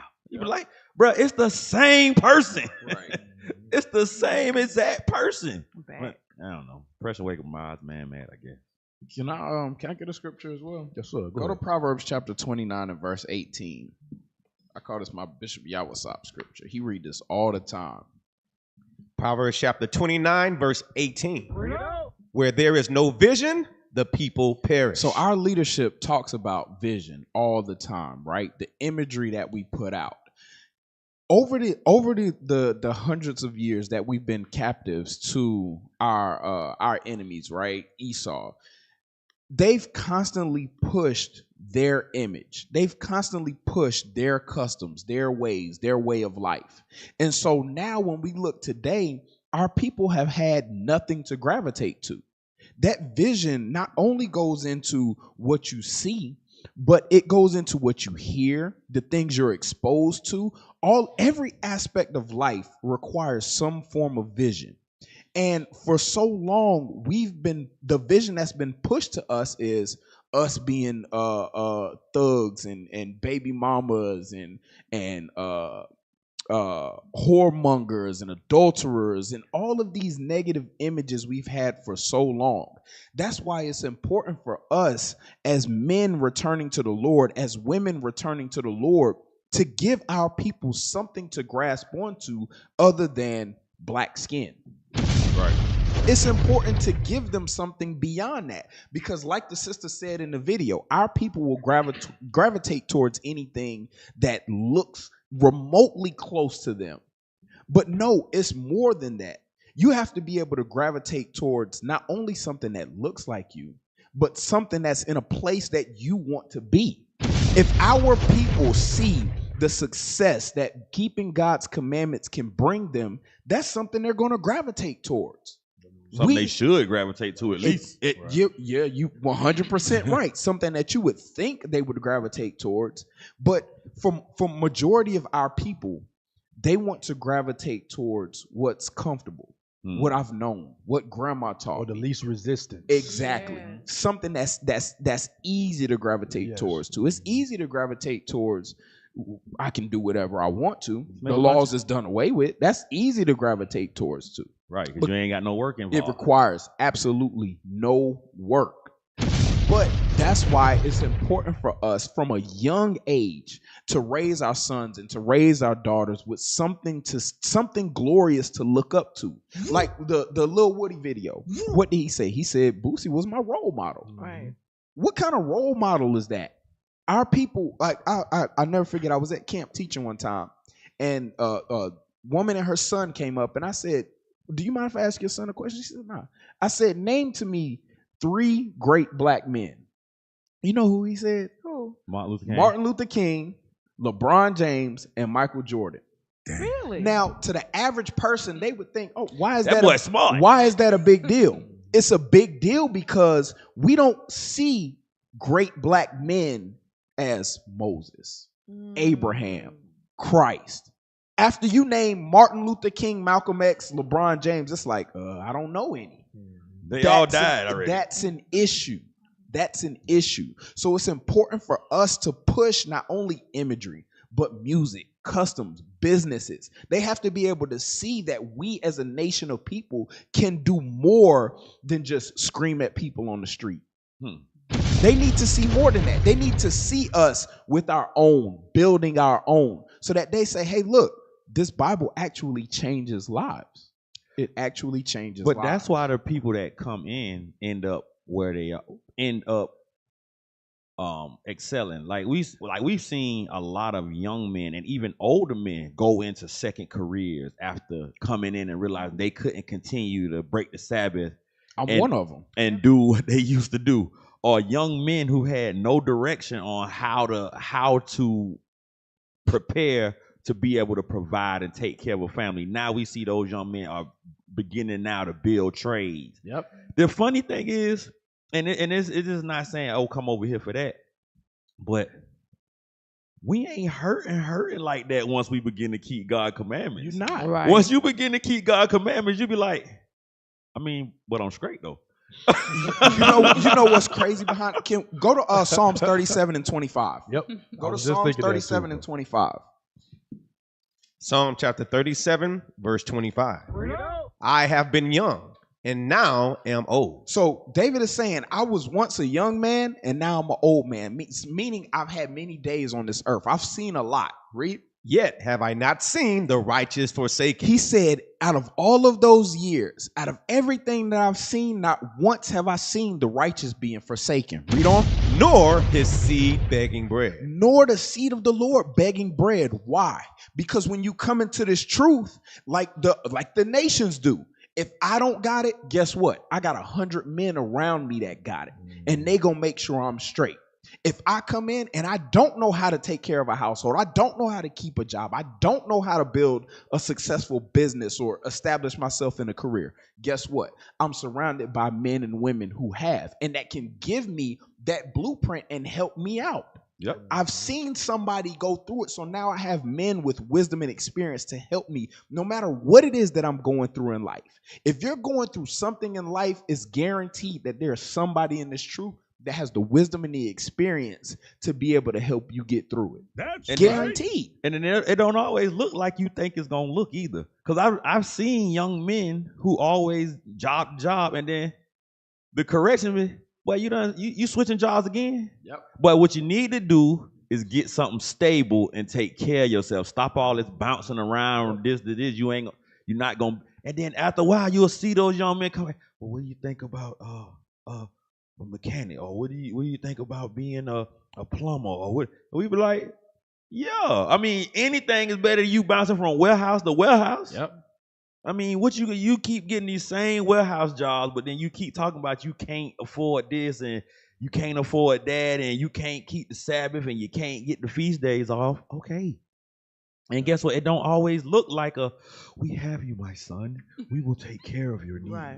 It's sometimes not it's hearing, get off your ass and get a job. Stop being lazy, get a job. Sometimes that's what it is. Right. Then the scripture coming right behind it. Right if a man don't work, he don't eat. Hitting you across the head with it. That's how it be sometimes. That's how you need it. Yeah. But that's what it takes as a nation to be able to build something beyond this hood rat stuff that we got going on. It takes having men to be able to say those things. Right. It takes men to be able to give you that example, to be able to say, hey, look, at one time, bro, my credit was jacked up, but just bought a house last year. It takes those examples to see, you know what? He was in the same position I'm in just a year ago. What did he do to get out of it? Sometimes that's what it takes. Yeah.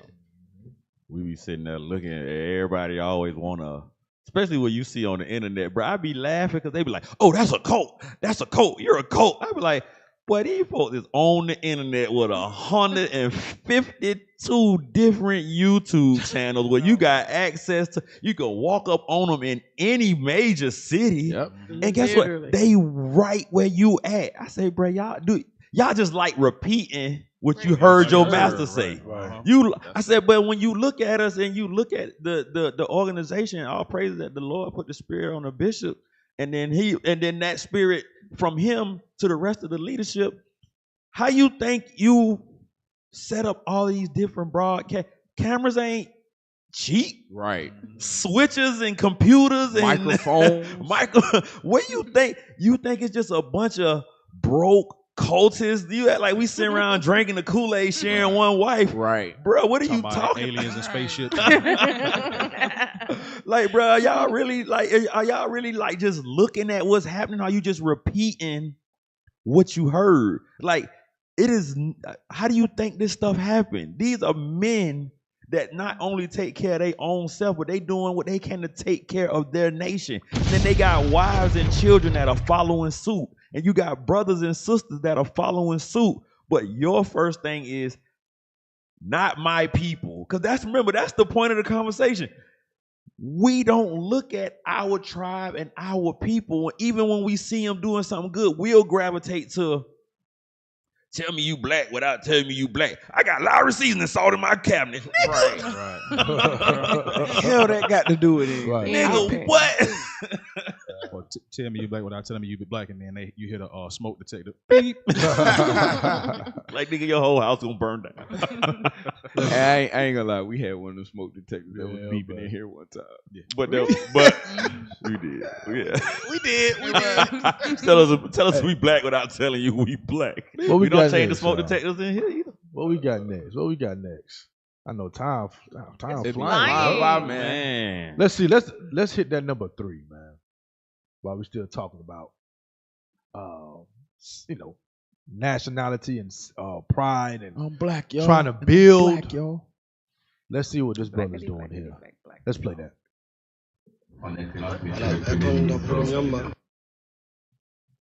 Somebody read that for me. Burkina Faso first gold production by itself since the decolonization from France by Ibrahim Traoré.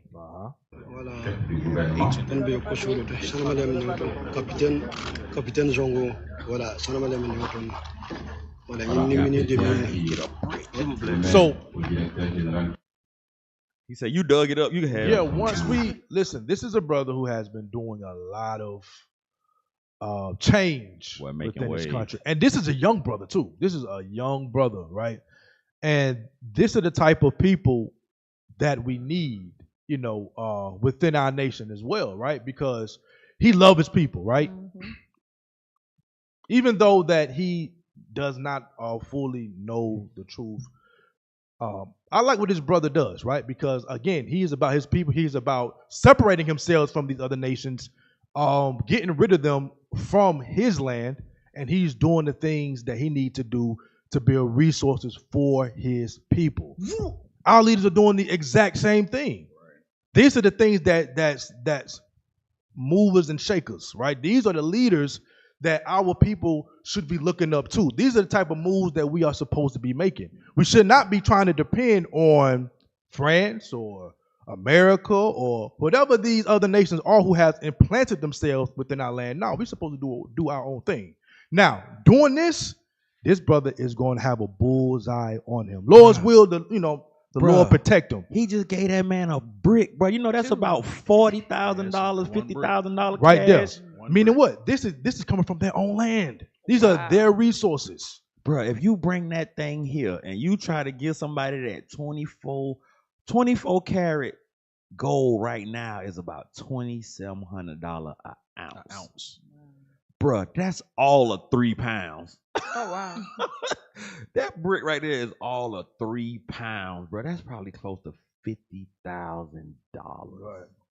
So when France was there, they were taking it for themselves. Every one of them. For years, they've been doing that. Years, they've been doing. That's how they've been getting rich. That boy got sucking the land dry. Boy got a cooler full of gold. Cooler. Igloo cooler. He got in the cooler. Boy. Wow. Bro, that's amazing, man. Like, just to think. I mean, and bro, Traoré, how you say his name? Ibrahim Traoré. Bro, that dude is making waves. You know what I'm saying? He making some waves. Yep. But to be able to separate, like he said, the Bible tells us that we're supposed to separate, come out of these nations, come out from among them, and be ye separate. Yep. We don't get that though. Yeah. We don't get, bro. If we actually separated ourselves and just said, all right, we're gonna just stay over here right quick, and we just gonna do it. This place will crumble. Bro, you cannot rule the world without the children of Israel in captivity. You cannot. every nation that has ever ruled this planet, that has ever had any dominion, the Lord allowed them to have dominion, and he gave them the nation of Israel for, all right, this is Israel's punishment, but because you got them, you get to prosper. Right. But they don't realize it also come with destruction once we leave. That's it. You get your little time, but when we up out of here, everything you got finna crumble. Destroyed. But this brother is really like trying, you know what I'm saying?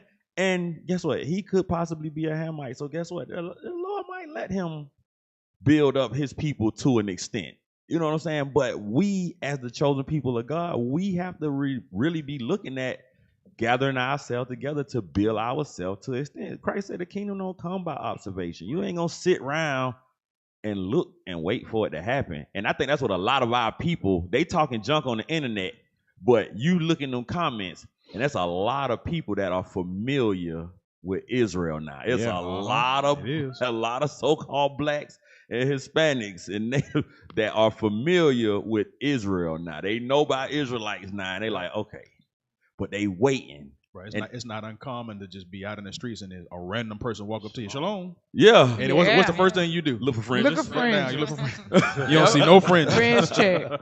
All the time. My mama, she said that. She told me, I saw somebody in the store. I said, shalom. I said, what they do? Look you up and down? I'm like, yeah, like they was looking for friends. I said, they was. I said, because you know what an Israelite is, and you will speak to them. Right. But you're not doing anything. So in order for you to speak to them, that means you must recognize them. How would they go? You know what I'm saying? Right. Yeah. How I'm supposed to recognize you? Right. You know, but that's because we're not willing to separate from this place. We are so afraid to separate from this place, not knowing that if we separate from it, you can get out. Be so much better off. You can get out. Like the key is to separate. That is how you get out. You separate and you keep God's commandments.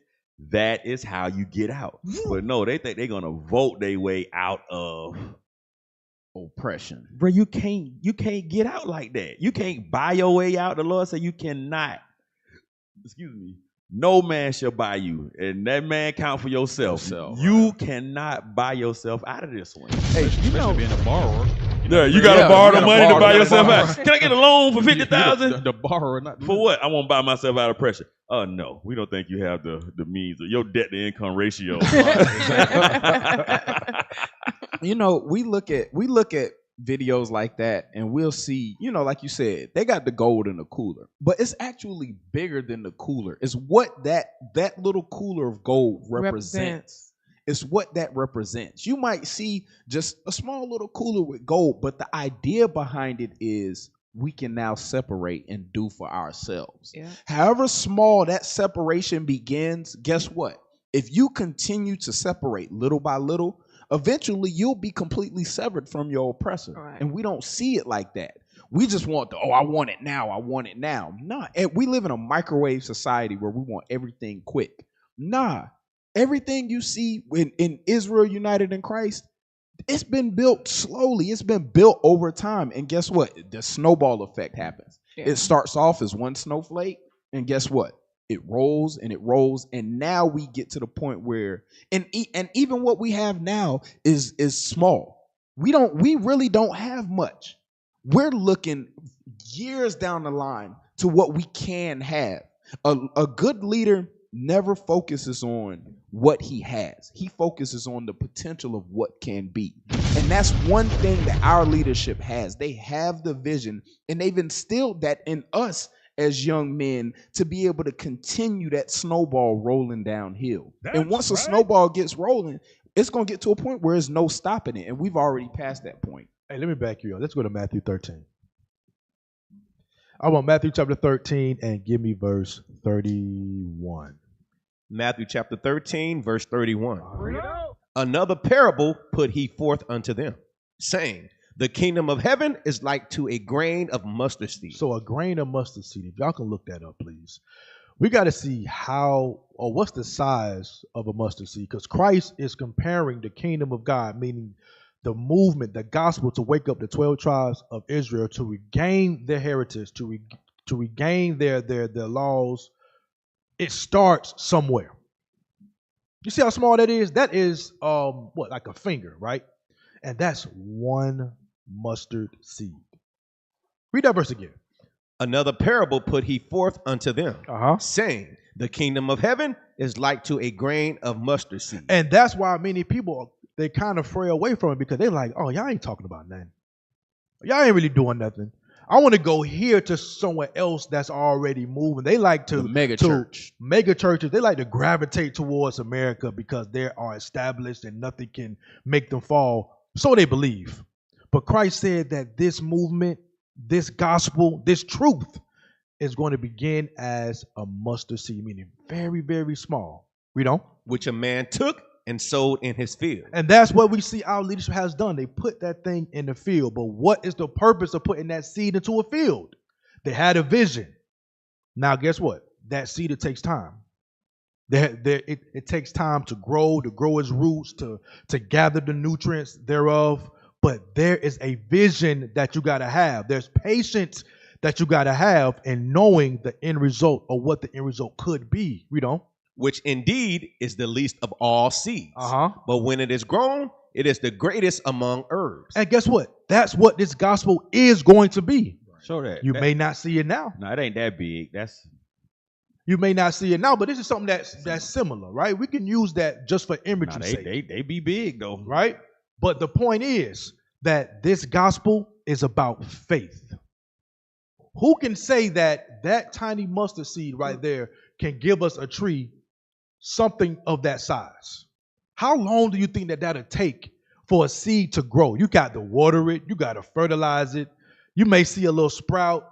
Okay, all right, cool. Let me do it again. Okay, they really do get big, man, saying that, yo. That they really get big. That's really like the size of it. But you got to realize and consider. Don't forget the important part. Trees go through seasons. Yes. So sometimes leaves fall off. Yes. And they got to regrow back. You got to grow it back.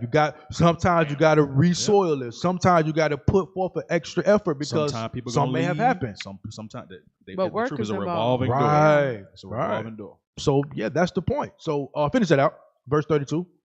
And becometh a tree, so that the birds of the air come and lodge in the branches thereof. So now that goes back to what we was bringing out about how keeping the laws has benefits. So now the tree is not just to stand there and just be a tree. No, it has a purpose.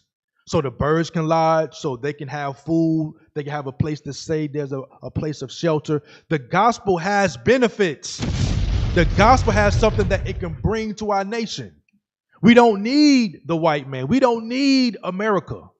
But it takes time. It takes for us to put that seed in. It takes for us to cultivate that seed. It takes for us to water that seed because we know it's going to become a big-ass tree.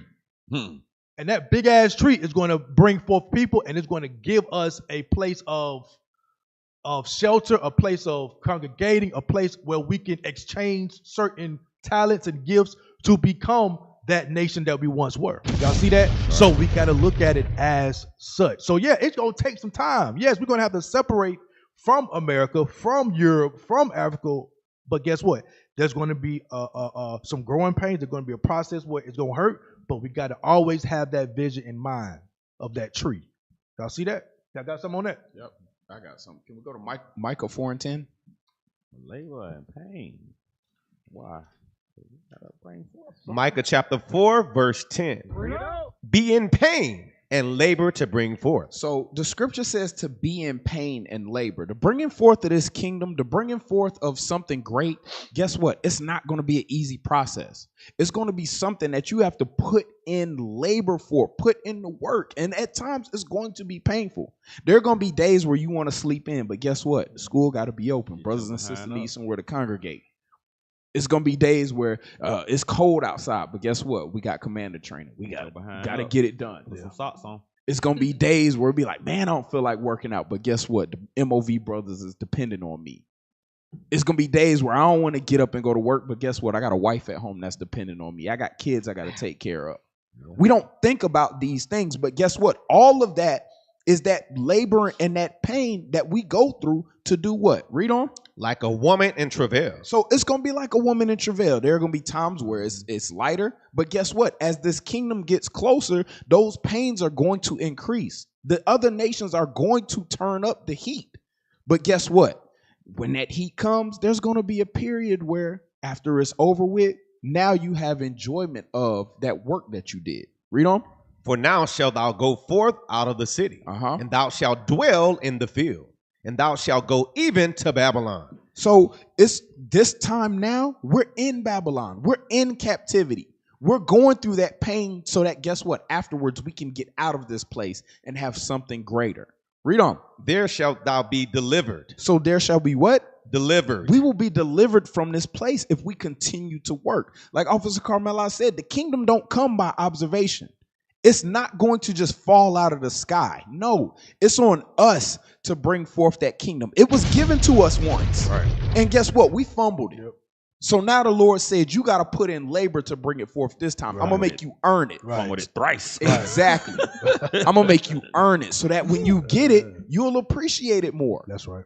Yeah, when I was at home, I didn't mean to interrupt. No, when I was at home and I was just getting better and stuff, I was like, after a week, it's cool. You chilling. You ain't getting up, having to do stuff, but not coming to do the work. I was like, dang, I ain't doing nothing. Yeah. And I started missing, like, struggling to get up and conversate to get to the school in the morning for PSR. I'm like, it's an honor to come to the school, do these works. Even though you're tired, no matter what, it's like, I'm helping bring forth.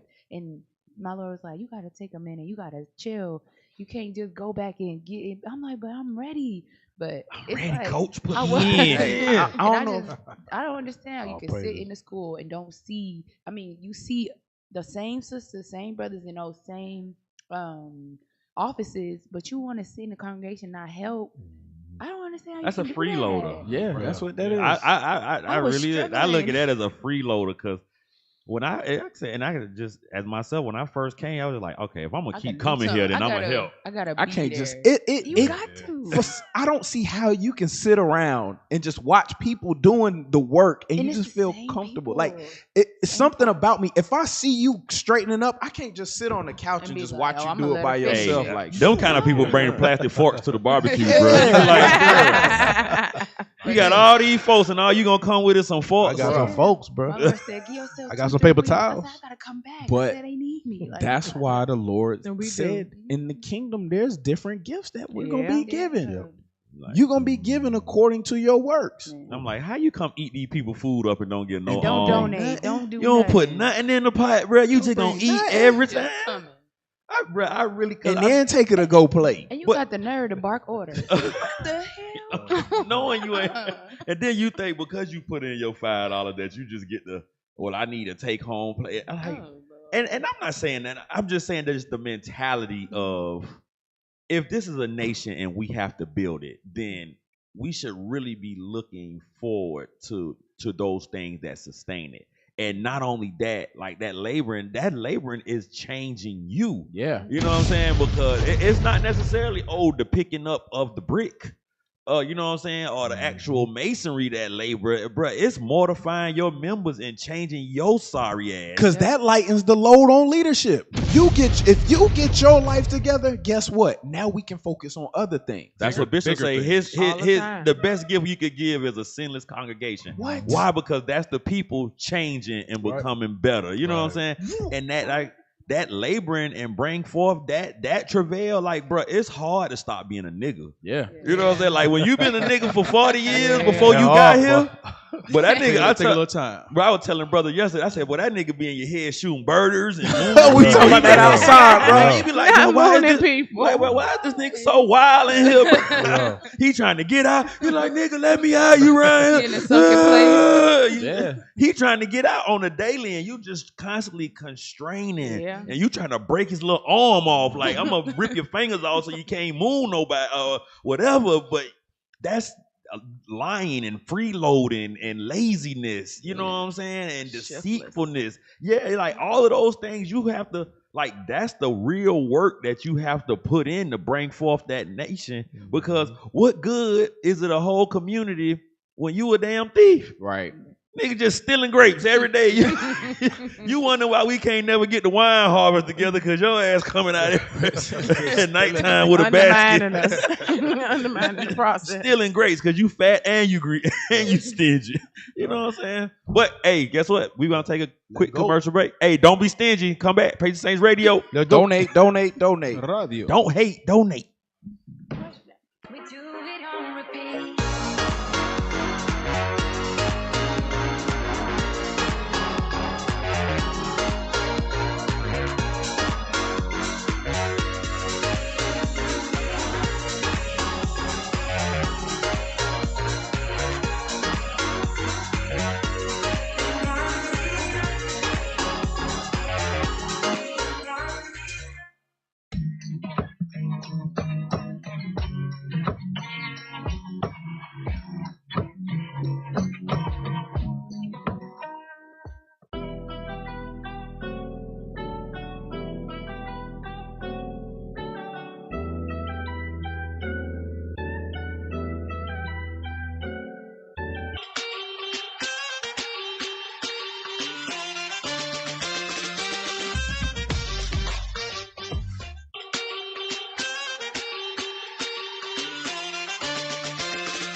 Hi, my name is Angela. I've been a licensed agent for 20 years. Why is it that we can insure our homes, cars, but when it comes to life insurance, we put it off or have to pray about it? Ecclesiastes 3, there's a time to be born and there's a time to die. Proverbs 13:22, a good man leaves an inheritance for his children. Don't leave your family destitute. I can also help with emergency funds, budgeting, mortgages, and much more. Call me at 229-443-3203 and look below and see if I'm licensed in your state.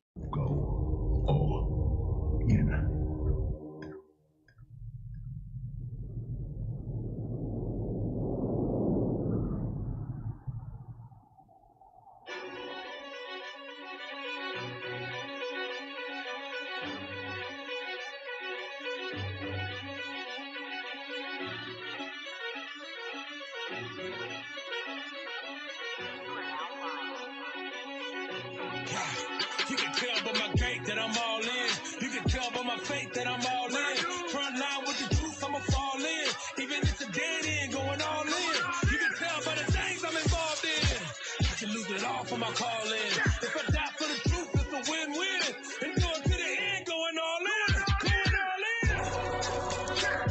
Going in, going all in. Going all in. Going in, going all in. You can tell by the things I'm involved in. For my calling. If I die for the truth, it's a win-win. And going to the end, going all in.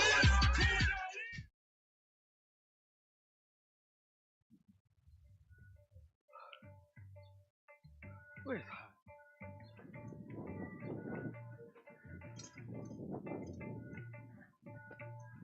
Lost sheep!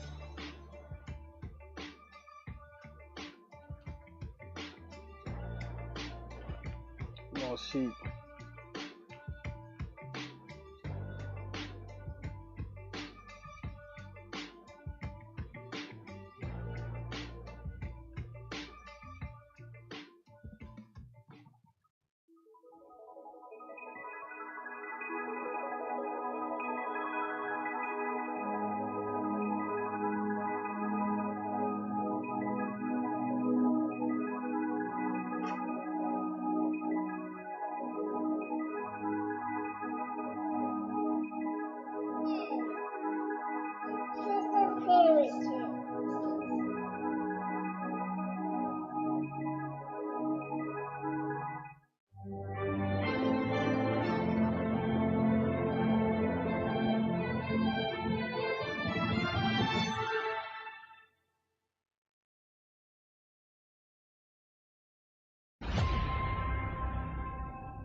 The end goal is for us to be united as a nation.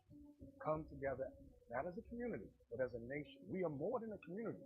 We are a nation. We are a kingdom of people, a nation in exile. We are a nation within a nation. We must come together, and that's the prophecy.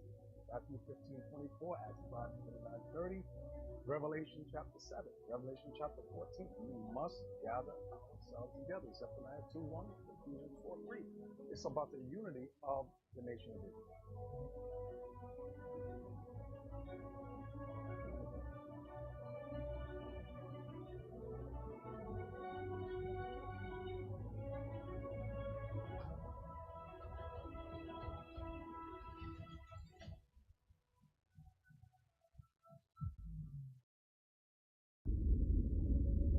The kingdom of heaven suffers violence.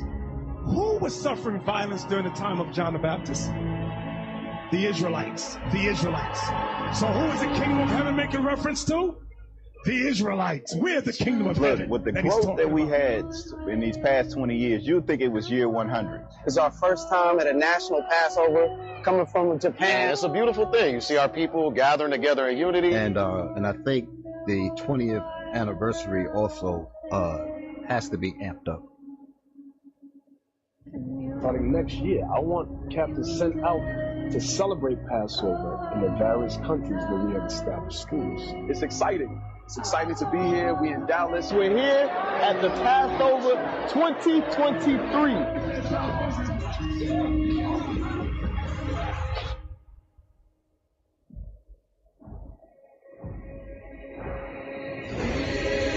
To me, he is the general in God's army in this time.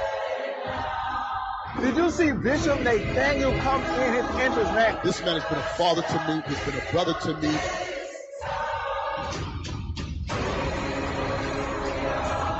This man is charged in the battle to rebuild his nation. He is the tip of the spear on the earth right now.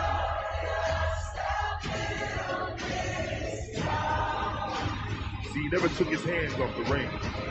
This man looked death in the eyes and never lost hope in the one true God of the nation of Israel.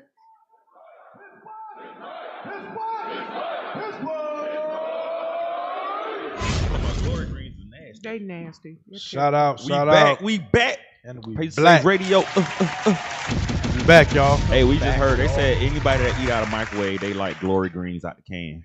Oh my gosh. Hey, shout out to air fryers, man. Bruh. Not air Bruh. fryers. Air fryers is the cheat code, bruh. Yeah. Straight up. Okay, but it's the one thing though. Tell us. All right, so you cannot nigger your chicken in the air fryer because it will get hard. It will get tough. See, because what happened is we be looking for a certain kind of color. Right. And if you get that color in the air It ain't fryer, no good no more. Nah, you can't. you done dry that boy out. Okay.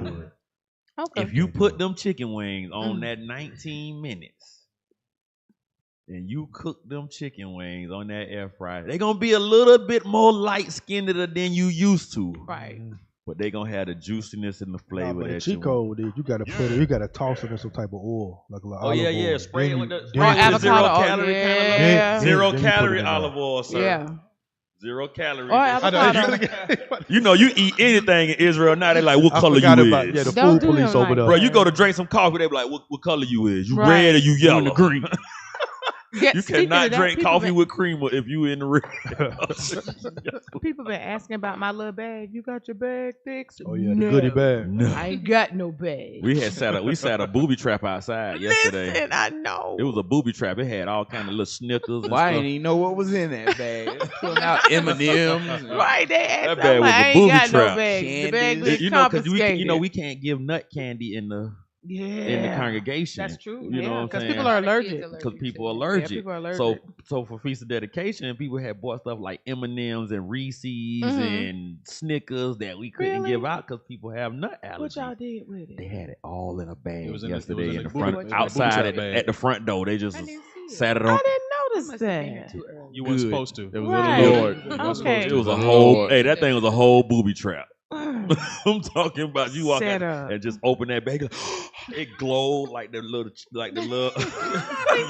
probably had little music. It That's what I sung was like white thinking. angelic. oh, you like, and then when you go there, they be like, what color you is?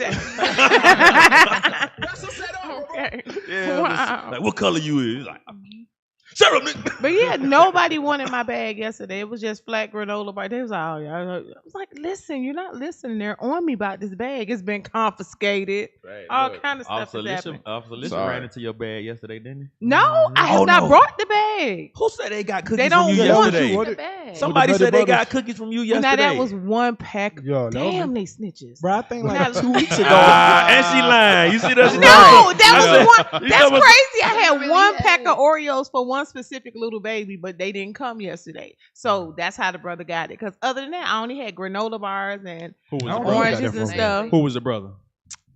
One of the security guys. One of the security guys. Them I don't remember white which chocolate one. Oreos?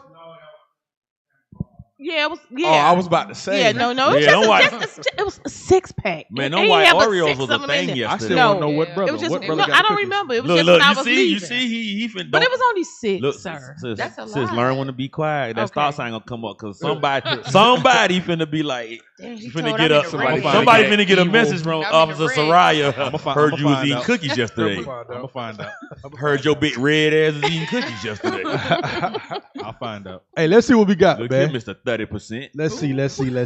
I think we need to go ahead and start on with what y'all think about number 9. Red 30. You see how fast he changed the subject? Oh, yeah. He was eating Nutter Butters last night. But I'm in the green though.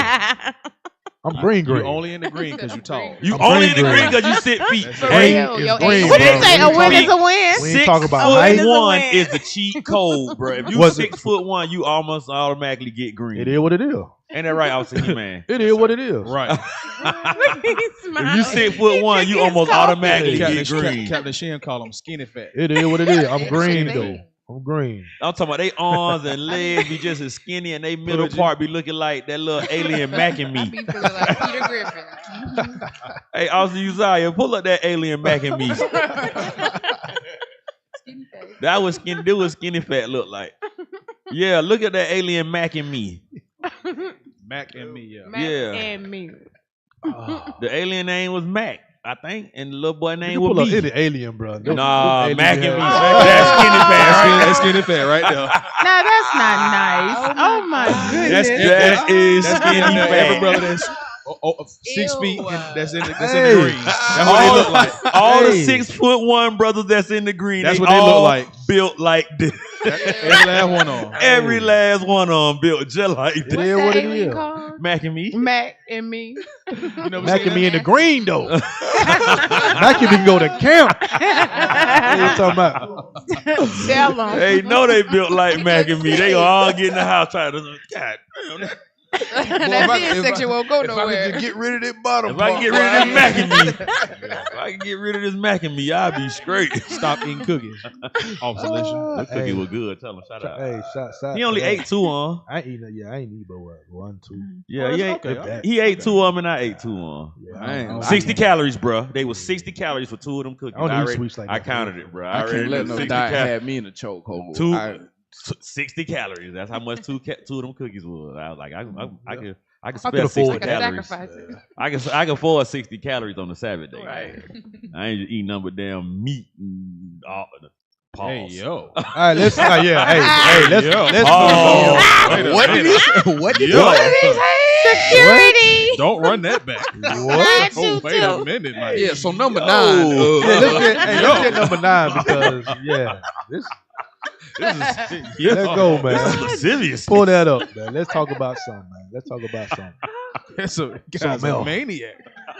Hey, yo, this guy's an animal. Give me a break. Yeah, That's nasty work, let's get it, y'all. Let's play. son. Every man who's watching this podcast right now is going to hear what this lady got to say, and you're going to wish that your woman does this. And I guarantee you she doesn't. And if she does do I this, guarantee you she does. you got a winner, bro. You got a man. Baby, Right. I would first like to apologize because I can see that I upset you, and I promise you that was not my intention. Can we take a minute to talk about what I did and how it made you feel so that I can make sure that I don't do it again? And then you know what you do? You wake up. Shut up. Cause that was a dream. You wake up. Bruh. That'll never happen. You wake up. Surely she was about to say, bitch, you know I was playing. Ain't now woman in a life. Not one. If you hear that, you hear that, you better check the hardware down below. Hey, she back in her parking spaces. Boy, that might be a man. She back in her parking space. Say that. That is. Hey, what he said on that one show? Well, man, your girlfriend a dude. Right. Why you think she locked up with the men? Your girlfriend is a man. She's a man. At ATL, your girlfriend, nigga, your girlfriend's a man. Say, nigga, that's a man. No, she a girl. No, your girlfriend a man. Your girlfriend a man. Bro, hey, play it. Listen, hey, yeah, man, play that again, man. Play that again. It looked like she had a whole long spiel she was about to go on. Nah, she won. Baby, I would first like to apologize because I can see that I upset you, and I promise you that was not my intention. Can we take a minute to talk about what I did and how it made you feel so that I can make sure that I don't do it again? And then you know what you do? Shut up Turn your and alarm listen. Listen. That's going to solve 99% of your problems. You're welcome. You see how simple that was? But y'all women don't do that. Y'all rather take the 3 days, 3 hours, Bruh. 3 weeks to match his masculine energy that you don't really have because you're giving off pseudo masculine energy, then take the 30 seconds. That was 29 seconds to diffuse an argument. I promise you, ladies, if you did that, you will never have arguments with your man. Give me up, bro. You can actually get away with a lot of shit by acting like that. That is the power of feminine energy. That right there defeats everything, man. Listen, that's all men really want. It's you to kind of just say, listen, just fess up. Right. We know you're gonna make mistakes. We know that y'all trying to get it together, but the main thing that just we want to hear is I acknowledge I did wrong. Something was I wasn't Just right. my bad. Like That's all we're looking for. Yeah, it ain't even got to be all them extra words. I know that I offended you, and that I never meant to do. If she really was like, I shouldn't have said that. I apologize. You'd be like, you know what? You all right? I can work with that. Let's go get some lunch. I can work with You want something to eat? We can build on that.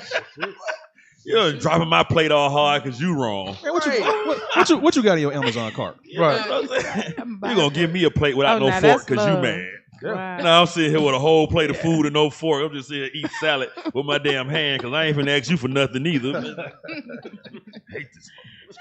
But just like he said, why take the 3 hours or the 3 days or sometimes maybe 3 weeks and be stubborn, and all that man is looking for is acknowledgement. That man ain't looking for you to be perfect. She getting in the bed with her Sabbath garment on. It's cold. Got it. But that's really all the men are looking for. That's really the cheat code. That's really the cheat code. It's just, I'm sorry, I'm gonna do better. Now, yes, we are looking for you to kind of do better. Now, it's not just lip service. What you did wrong. I want to know if you know what you did. Right. That's all. That's all the man is looking for. Because you can't say if you say it, then now you're projecting. It's not. I'm going to be accountable for what I did and what I said, but you're projecting. And maybe we need to ask the sisters because I don't. It's like relinquishing that masculinity that a lot of sisters have. It's almost like you're holding on to it for dear life. Like you just can't give it. You can't let it go. Why do y'all do that? Because they know if they submit, they gotta submit. That part. But here's the thing about submission, right? If your Lord is asking you to do something that you already don't mind doing, that's not submission. Submission is when you're asked to do something and you don't want to do it. That's when you're submitting. You know like what if it you're is? arguing and he says, okay, the argument is over, it's done, and y'all continue to keep going, that's not submission. But this is the thing. So now, You look like why hold on to the masculinity? You were not built for that. One day, my Lord, he was like, you can't go to PSR. I was like, please, I'm okay. I can come. I'm like, I could sleep at my house, sister's house, and just drive short distance. I ain't gonna do too much. He's like, baby, you can't go. So I went to bed mad, and I was crying. And he woke me up the next day. He's like, is you mad now? I said, no. He's like, well, you need to get over it. I said, okay. And he's like, I'm gonna tell you what you gotta do. He's like, you can't go this week, but you can go next week. But you can't say nothing after I said something. He said, you can't say nothing. Then he left the house. I said, damn, I wanted to say something, but I said that. He left. But it's so hard because I feel like we need to justify, but you really don't have to. But that's what I was going to say. Just But what do women gain from having a masculine perspective? We don't gain anything. What it is just like Officer Kamel, I said, it's in your head because the world got us in a trick bag thinking we're independent, we're this, we're that we need to be in control, that we need to have the last word, not putting us in our rightful place where, again, that takes all the burden off of us when we allow you guys to do what you're supposed to do. Because it is nerve-wracking having to, like the whole single mom thing. It is exhausting because that's not the role we're supposed to be in. But it's because the world has us in a trick bag.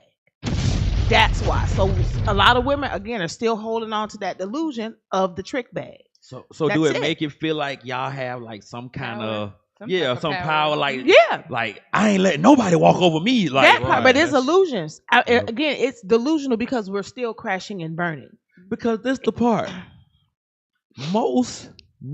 I mean, I don't know about everybody else, but I know a lot of the men that I know, especially, everybody's pretty easy going. Pretty chill. You're like, all right, well, don't want much. I'm just taking, and that's most men that I know. I mean, there's a few woman beaters out there that just, whatever. It's the whole it's the whole Willie Lynch thing. It's the old against the young, the man against the woman. Right. That's how they have us. So that's why we're like this. And we, like you say, you fighting every day. The voices in your head. It's in your head. You got a little lady in there mooning people shooting birds. Yeah, that part. Right. Yo, I can't remember who I was talking to. I was counseling somebody. It was a couple that was proven. Mm-hmm. And I was telling the sister, like, as a woman, there's nothing that your husband will not do for you if it's within his power and you make it easy for him to care for you. Bro, like, Deacon Malachi said that the other night. You gotta make it easy for your husband to care for you, and that man will jump through hoops and hurdles and climb mountains, and the scriptures say it. Can I get wolf stare in the face of a lion to bring back to our woman. I don't know, but you better run. You better get You can get farther in your relationship by learning to diffuse and walk in your femininity. 1 Peter 3. Let's go. Bring it out. And get that next one queued up too. Yep, that right there.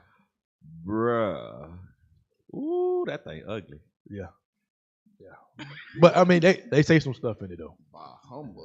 Yeah, she got Go ahead, let's get nice. Let's get that scripture. 1 Peter 3. Let's go. 1 Peter 3. What verse? 1. 1 Peter chapter 3, verse 1. Likewise, ye wives, be in subjection to your own husbands, that if any obey not the word, they also may without the word be won by the conversation of the wives. Now, we want to deal with that conversation of the wives part. Because guess what? Man, get out the spirit. If you in the spirit and you loving and you cute and you talk soft, you say, I know that you might be out the spirit right now, my Lord, but you know how fast he'll get back in the spirit? Man, he'll be like, you know what? Damn, my bad. What the hell was I even arguing about? What you gonna say? You don't know nothing about no Bible. He not ain't gonna do that. Why you talking so sweet? What you trying to do? You trying to whip me over the conversation? That's not how that's gonna work. But guess what? It works in your favor all around. Even when you messed up, you can still, when you're out of the spirit, if you're not obeying the epistles, and you know what I'm saying, you know what? Let me use my conversation. The scripture calls it your womanly wiles. You able to use those things to make the situation better. Because women, the wife is that man's weakness. From Adam on down, it ain't changed yet. It's some stuff that just not gonna change. But guess what? When you sitting there running your mouth, he just don't like to hear you talk no more. Like I don't want to hear. You know what? as pretty as she is, I can't stand for her to open her mouth no more. Wow. What they say? She's a dime, but she run her mouth. Oh God. It'll She a take buffalo it'll penny take at that dime point. to a five. It'll turn a dime into a nickel real quick. You have to bite her to make sure that ain't wood. Like, what is this? You know, we're not as men. We're not looking for anything other than what the Lord is looking for, right? The same thing the Lord is looking for in us, the man is looking for in his woman. Go to Psalms 32 and 5. I want to say. Let me look at it real quick, or it might be 35 and 2. Hold on. Yep, 32 and 5. Psalm chapter 32, verse 5. I acknowledge my sin unto thee, and mine iniquity have I not hid. I said, I will confess my transgression unto the Lord. So that's what the Lord is looking for in us. He's looking for us. Accountability? Accountability. That's what this is, for us to acknowledge what it is that we did wrong, right? And don't try to cover it up. Don't try to give every reason and justify the BS that you either done said or that you done did. Don't try to justify it. Don't hide it. Confess those transgressions and read on. And what happens at the latter end of that? Read on. And thou forgavest the iniquity of my sin. Selah. And that's what most men will do. Forgive the transgression, the iniquity, the mistake, the error that you made, and move on from it. That's it. We back good. That's Men all are we very looking for. simple. Very Bruh, simple. Very I simple. did not know that women be holding that stuff so long. Bruh, they'll bring up, you remember what you did back on Like, bro, November 3rd in, Like, in no, I 1999? Bruh. No. No, I don't. Bruh. Like, what? Freshman No. year, Man, I was having a conversation, so I'm talking to the wife, and I'm like, you know, when I say I'm done or I'm over, that mean I'm over it. I am literally done with it. And I don't. They will try to argue it's you too down well. like That no way. There's no way you're over it. We need to continue. There's no yeah, we really over it. Like I'm done. just I said what I said. You said what you said. You ain't listening. Okay, well you know what, I'm done. Bro, I done hit that one a couple times. Like I'm done with the conversation. I'm done. Because men, we move based off of logic most of the time. We get to a point in an argument or get to a point because we're not saying that we don't have emotions, right? Because men, we have emotions. I cry when I'm happy. But we get to a point. I get excited. I'll cry. We'll get to a point where we're like, okay, is it logical for me to still feel this way? Right. Is there any benefit? Is there any logical reason that I'm still feeling this way? Right. If the answer to that question is no, We done. we stop feeling that I way. have assessed all of the logical points. You say, is this going anywhere? No. Clearly, you're not listening. Okay. Right now, so let's have just I do this said later. all of the facts? Yes. Is she listening? No. Not Am at I all. even really mad about some damn spaghetti? No. Hey, I'm done with it. I'm done. I'm It's good. like following it. It's like following. Like I'm in our mind, I'm it a ain't like mechanic, that. right? It's over here, over there. No. So what is it like in y'all mind? I feel like you said, it's spaghetti. That's the wait. So that's the That's see the how she example. started it? She said, So "I it's- feel like." Yes, Yep. and then you That's like, what well, a what you lot didn't of y'all like about do. the Is spaghetti. Like I made my Lord some fish for Sabbath. He was like, the fish was fishy. I said, so what was wrong with the fish? I'm like, was it the seasoning? And he's like, babe, don't worry about it. I still ate the fish. It just was fishy. So I'm trying to still figure it out. What was wrong with it then? You couldn't let the fish go. I couldn't let it go though. What was wrong with the fish? Lord. But he ate it, We though, call but- that the wall in my house. I was like, my wife has taken so know many what's wrong things and built a wall where the conversation Bruh. was not done. Well, so you asking her, and you like, hey, you good? She like, I'm good. You be like, you good? I'm good. You sure? I'm good. Okay, shit. Hey, why do y'all do that? But they not good. Not really They like not. and That's they a real question. They hold it there because we don't know why we're not good. Like we can't. You know, so you want to be good, but you Right. know there's something in you Yes. that's not good. But so then And they we can't say what it is. But we They can't get can't over the fact, like, even because again, I get corrected in different things. Like, what the heck, I said, So yeah, it's like, how are you there? But again, we're clearly wired differently. Because again, it's like you say, you're over it, and we should be over it, and we can't figure out, well, damn it, why am I not? It's because the bricks that y'all use to make those walls are made out of air. But again, it's no, I'm saying you putting up a wall, but the wall it's not based on no logic. It's Bruh, based on how you feel. Bruh, the wall be there. You be like, why is this? Bruh, you sitting there and you trying to understand, and you ask them, you good?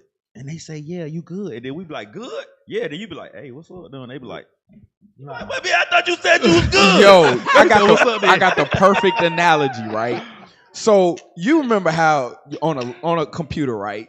When you done with something, you open up a page, you press the X, you close it out, it go away, right? Mhm. That's how most men operate. We hit the X and we close it out, it's done.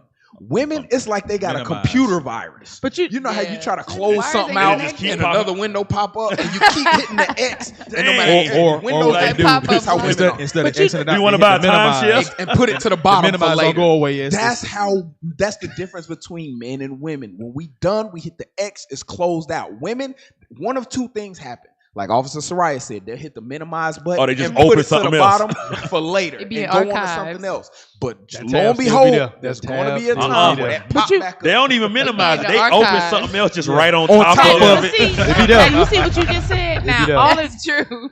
all of you guys are married, right? So I'm not married yet, but I have kids at the house, and sometimes I'll say I need 1, 2, and 3 done, and then it might not get done that I want it, and then like the next day I'll come home, and then I notice I'm like, well, dang. Everything was done. Everything was clean. Everything was this. So then I was like, I gotta find something to be upset about. But That's women. but by the time I started to bother my son, the voice in my head was like, something is wrong with you. Like there's nothing wrong. Everything is right. It's a computer virus. And then I had to Know what it is. apologize to him. I'm like, listen, I'm sorry. You're amazing. Everything looks good.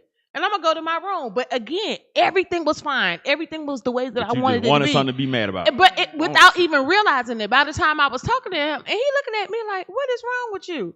And then it clicked in my head. You're trying to find something to be upset about. And I apologized and I went away. And your son is But- at that age where his logic is really starting to kick in. That, Yeah, but the and that's look, when you run out but and the mama's look stupid. that You he be like, "Mama gave dumb as me, hell." yeah, the look he gave me was like, "You stupid." So I'm telling you, but without saying you stupid, you get what I'm saying? Like he wasn't You know what I think it disrespectful. is, though? He wasn't out of order. My mama used to do me like that. Why the hell you keep looking at me like I'm damn stupid?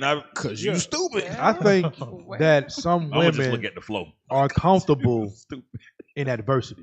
That's it. Like when things are peaceful, when things are nice, you're uncomfortable. Like, no, I need to be in the argumentative state. Yeah. If that's the case, then it validates the point that they thrive off of feelings, Right. as opposed to logic. Because why? Like I need to feel something. many women, right? What's their favorite type of show? Drama, Yeah. suspense, And something that never ends. and something that's going to be continuous. Like, okay, what's next? What's going to happen That's next? why they like What is gonna- series. That's why That's why I'm they watching live The their Handmaid's lives like a Tale. soap opera. Bruh, they like series. Look, I'm telling you, you like series, right? You like series? You like But movies no- or series? no, I- What do you like I like series? both. Or what do you prefer, a movie or a series? I prefer a Series. movie, and the reason why I don't like series, unless it's like everybody's already, I don't have the patience to go week to week watching something. I could binge watch a thing. If I'm able to binge watch a thing, I could do a series. But if I can't binge watch it, I don't do series. See, I don't have the I patience. got I'm movie more of a or movie. series? Series. Movie. movie. So I would say Movie. movie. You know why? Because Why? men like an ending. Yes. We can watch the movie, it's over. I get the whole story.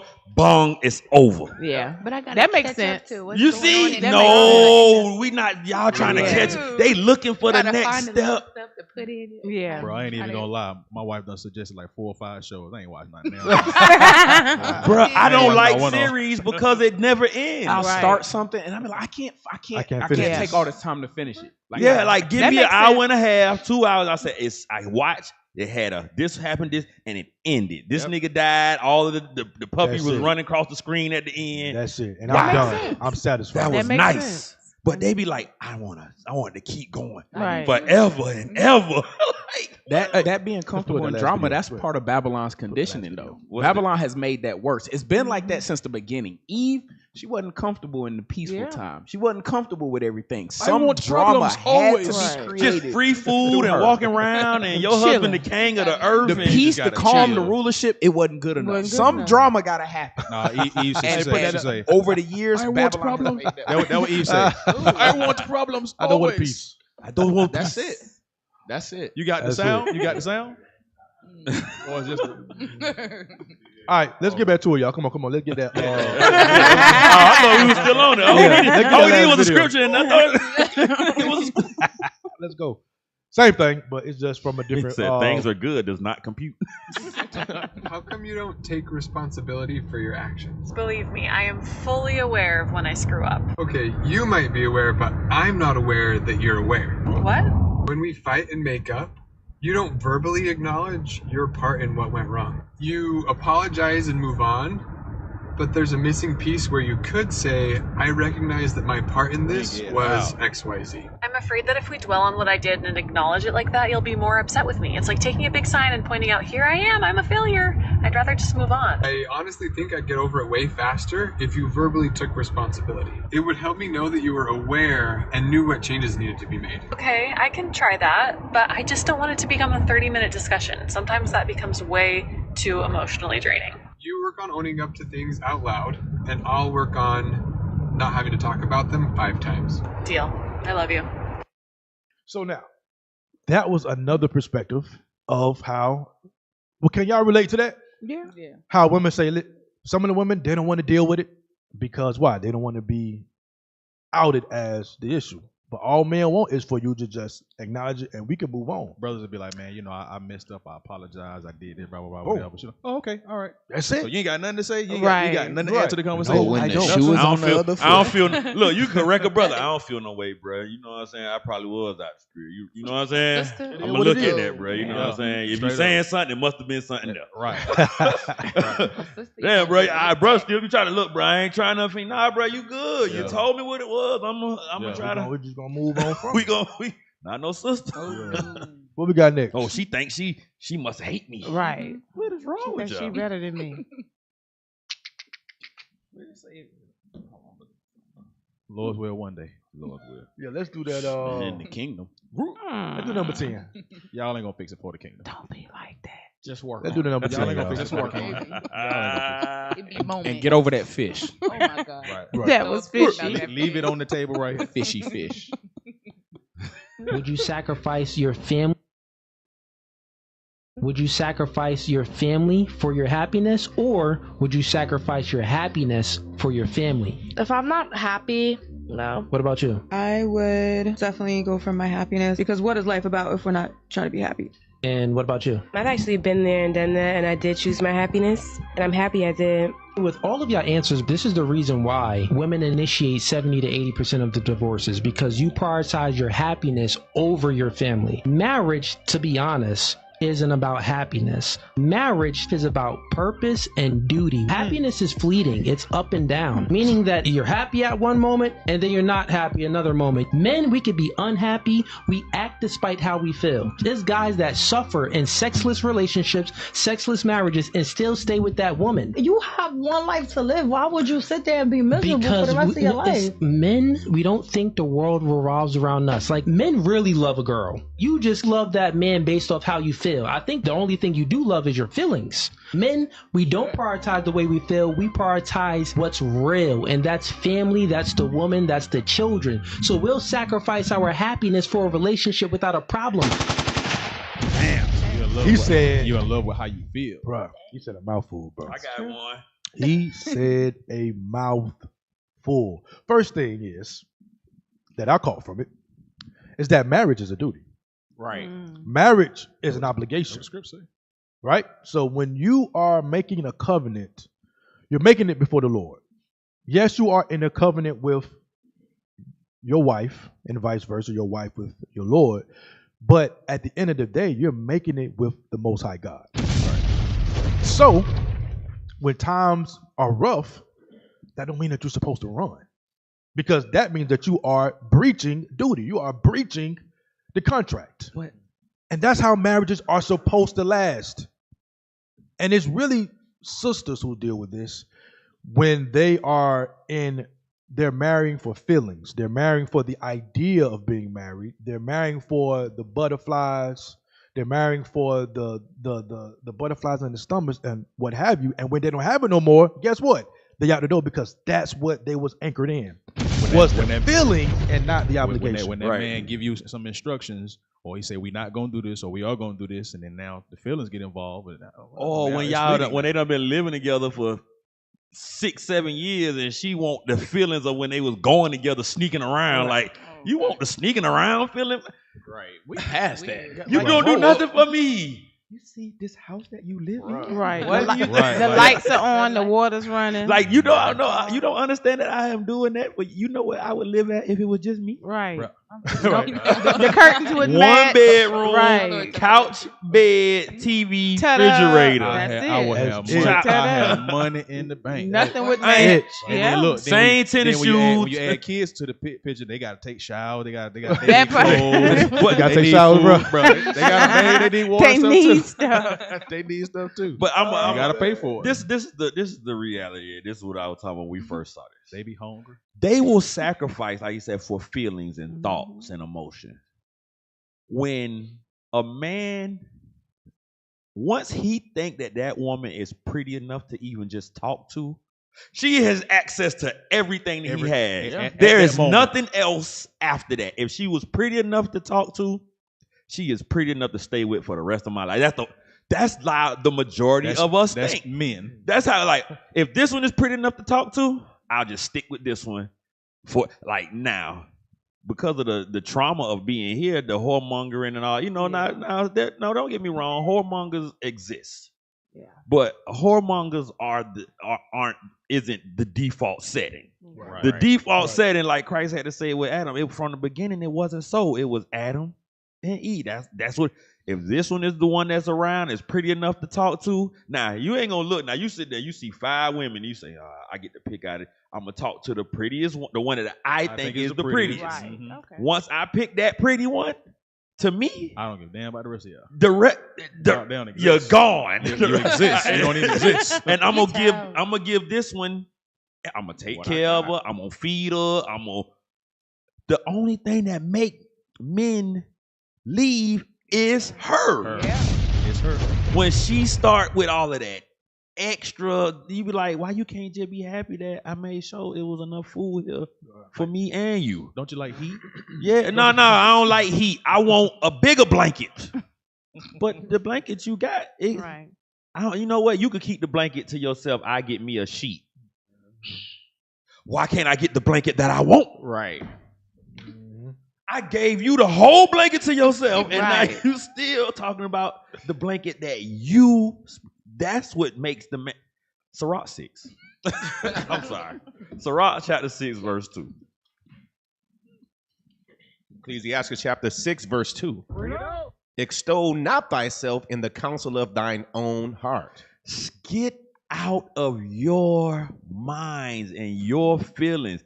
This is extol me. What's the word? Be too big up on your own feelings. You uppity about your own thoughts. You think the way that you think about it is the way that it should be. You know what I'm saying? So you want to no other way. You're right. You want to sit there and hype yourself up about your own feelings. Oh, I'm not happy in this relationship. I have to be happy. If life ain't about being happy, then what's the point? Men don't think like that. Men say, she's pretty, I'm happy. Why? I'm not gonna starve on purpose. Right. I'm not gonna be outside on, you know what I'm saying? If somebody outside on the streets, I be thinking, I say it gotta be a demon or a drug abuse. Because I'm not just gonna be outside cold. All praise to the Lord. He made my mind that it's rational, and I'm not gonna just be sitting outside cold and stink. You know what I'm saying? I got me a friend girl that we get to talk and we get to eat food together. Because if you can't sit and talk and eat food together, then you really ain't got it. What else you gonna do? You looking for the world to entertain you. You looking for that man as a woman. You looking for him to entertain you. You know what I'm saying? And that's where that I'm not happy. That's the extolling yourself in your own counsel, because he's not entertaining you. He's not doing those things that in your mind you think that you're supposed to have. Right. Read on. That thy soul be not torn in pieces as a bull string That alone. you don't sacrifice your family and your livelihood based off your feelings and your thoughts. You sitting there in your thoughts and in your emotions, he done let the conversation go. You saying to yourself, I know it's another girl somewhere. We talking about spaghetti. What is wrong with you? You know what I'm saying? But That's what the video is saying. They will sacrifice the whole project. Risk it all. That's what the scripture said. Yeah, That thy soul not be torn in pieces. You are willing to destroy yourself. Because guess what's gonna happen once you leave your husband? Another nigga just finna jump up and down on you. That's it. He ain't finna do nothing with you for real. Not for real. Nope. He finna jump up and down on top of you until you get tired of him jumping up and down on, and then he gonna say, "Well, my wife at the house." Then you get that text message, "Hey, big head." Don't big head me. Hell no. What you been up to? Hell no. Old boy must have went back to his house. He got tired of it. You willing to sit there and have to stash money? Because guess what? They'll be stashing money because they say how they'll sacrifice their family.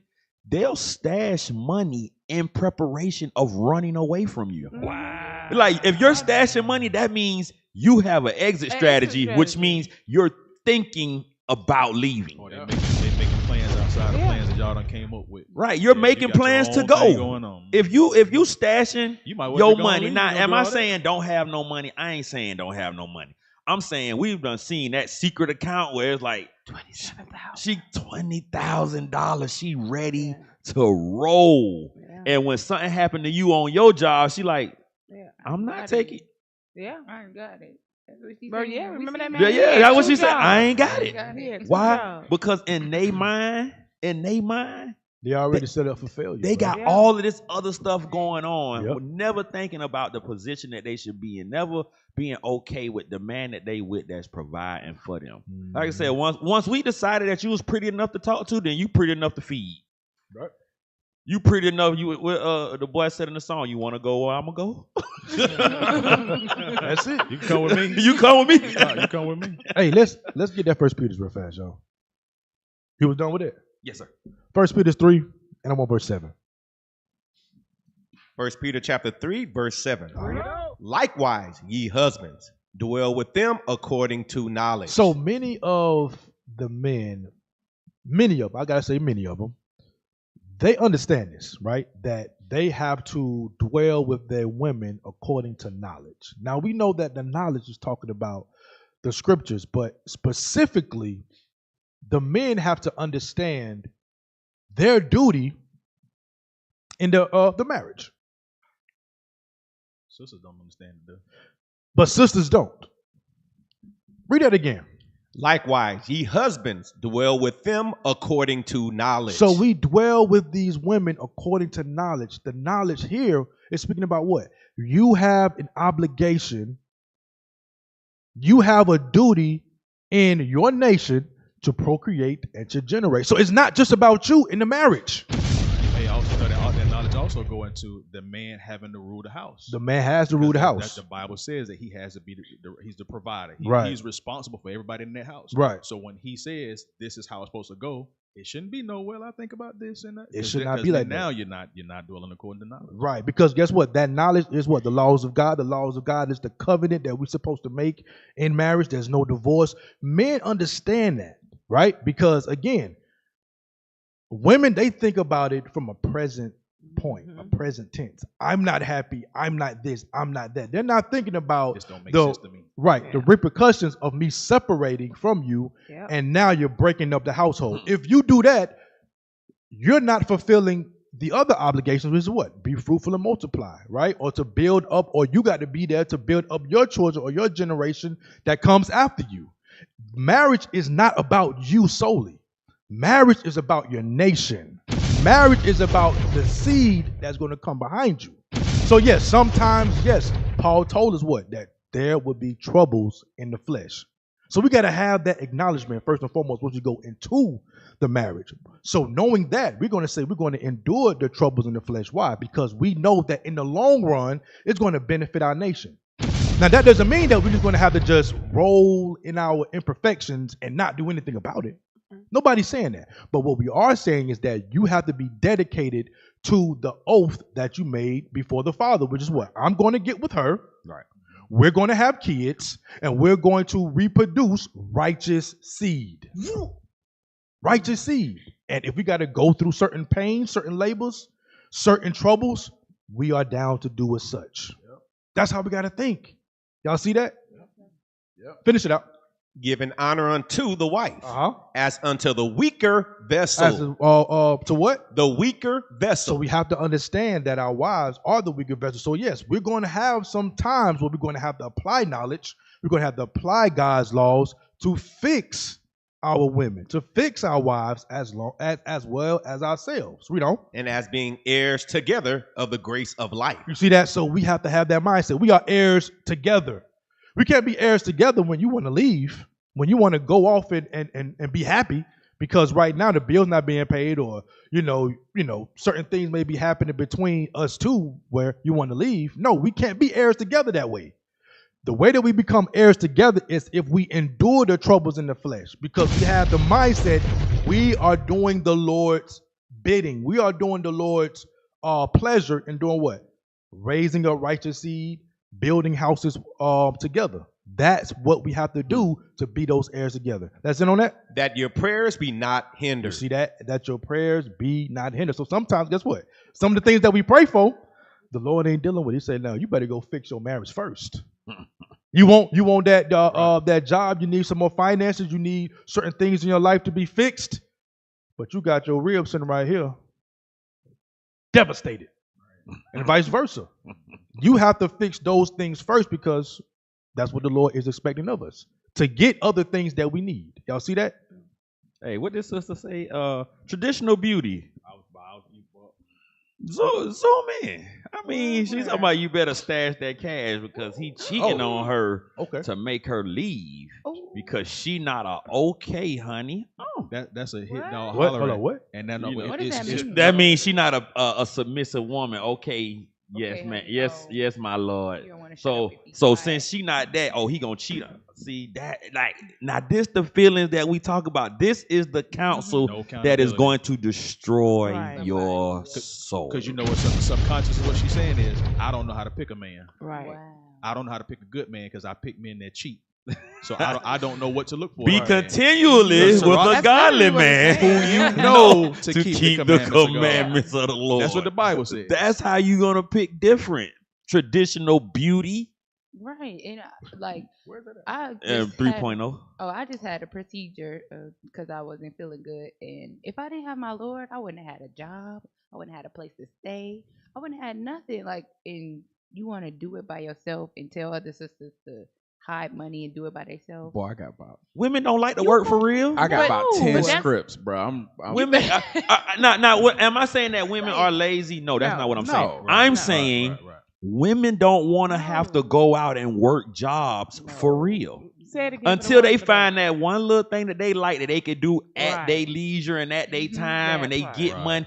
They'll do that. Right. But as far as having to hit the alarm, they don't want to do it. And guess what? We know we want to do it. Like for us, we like, yes, I got to get up tomorrow and go to work and till and eat, sweat on my brow. Yes. Bro, you know what? It's heavy that you say that. What men want, when the alarm go off in the morning, I don't be wanting to get up. But I know what I do want is for my wife to not have to worry about whether she's going to have a roof over her head.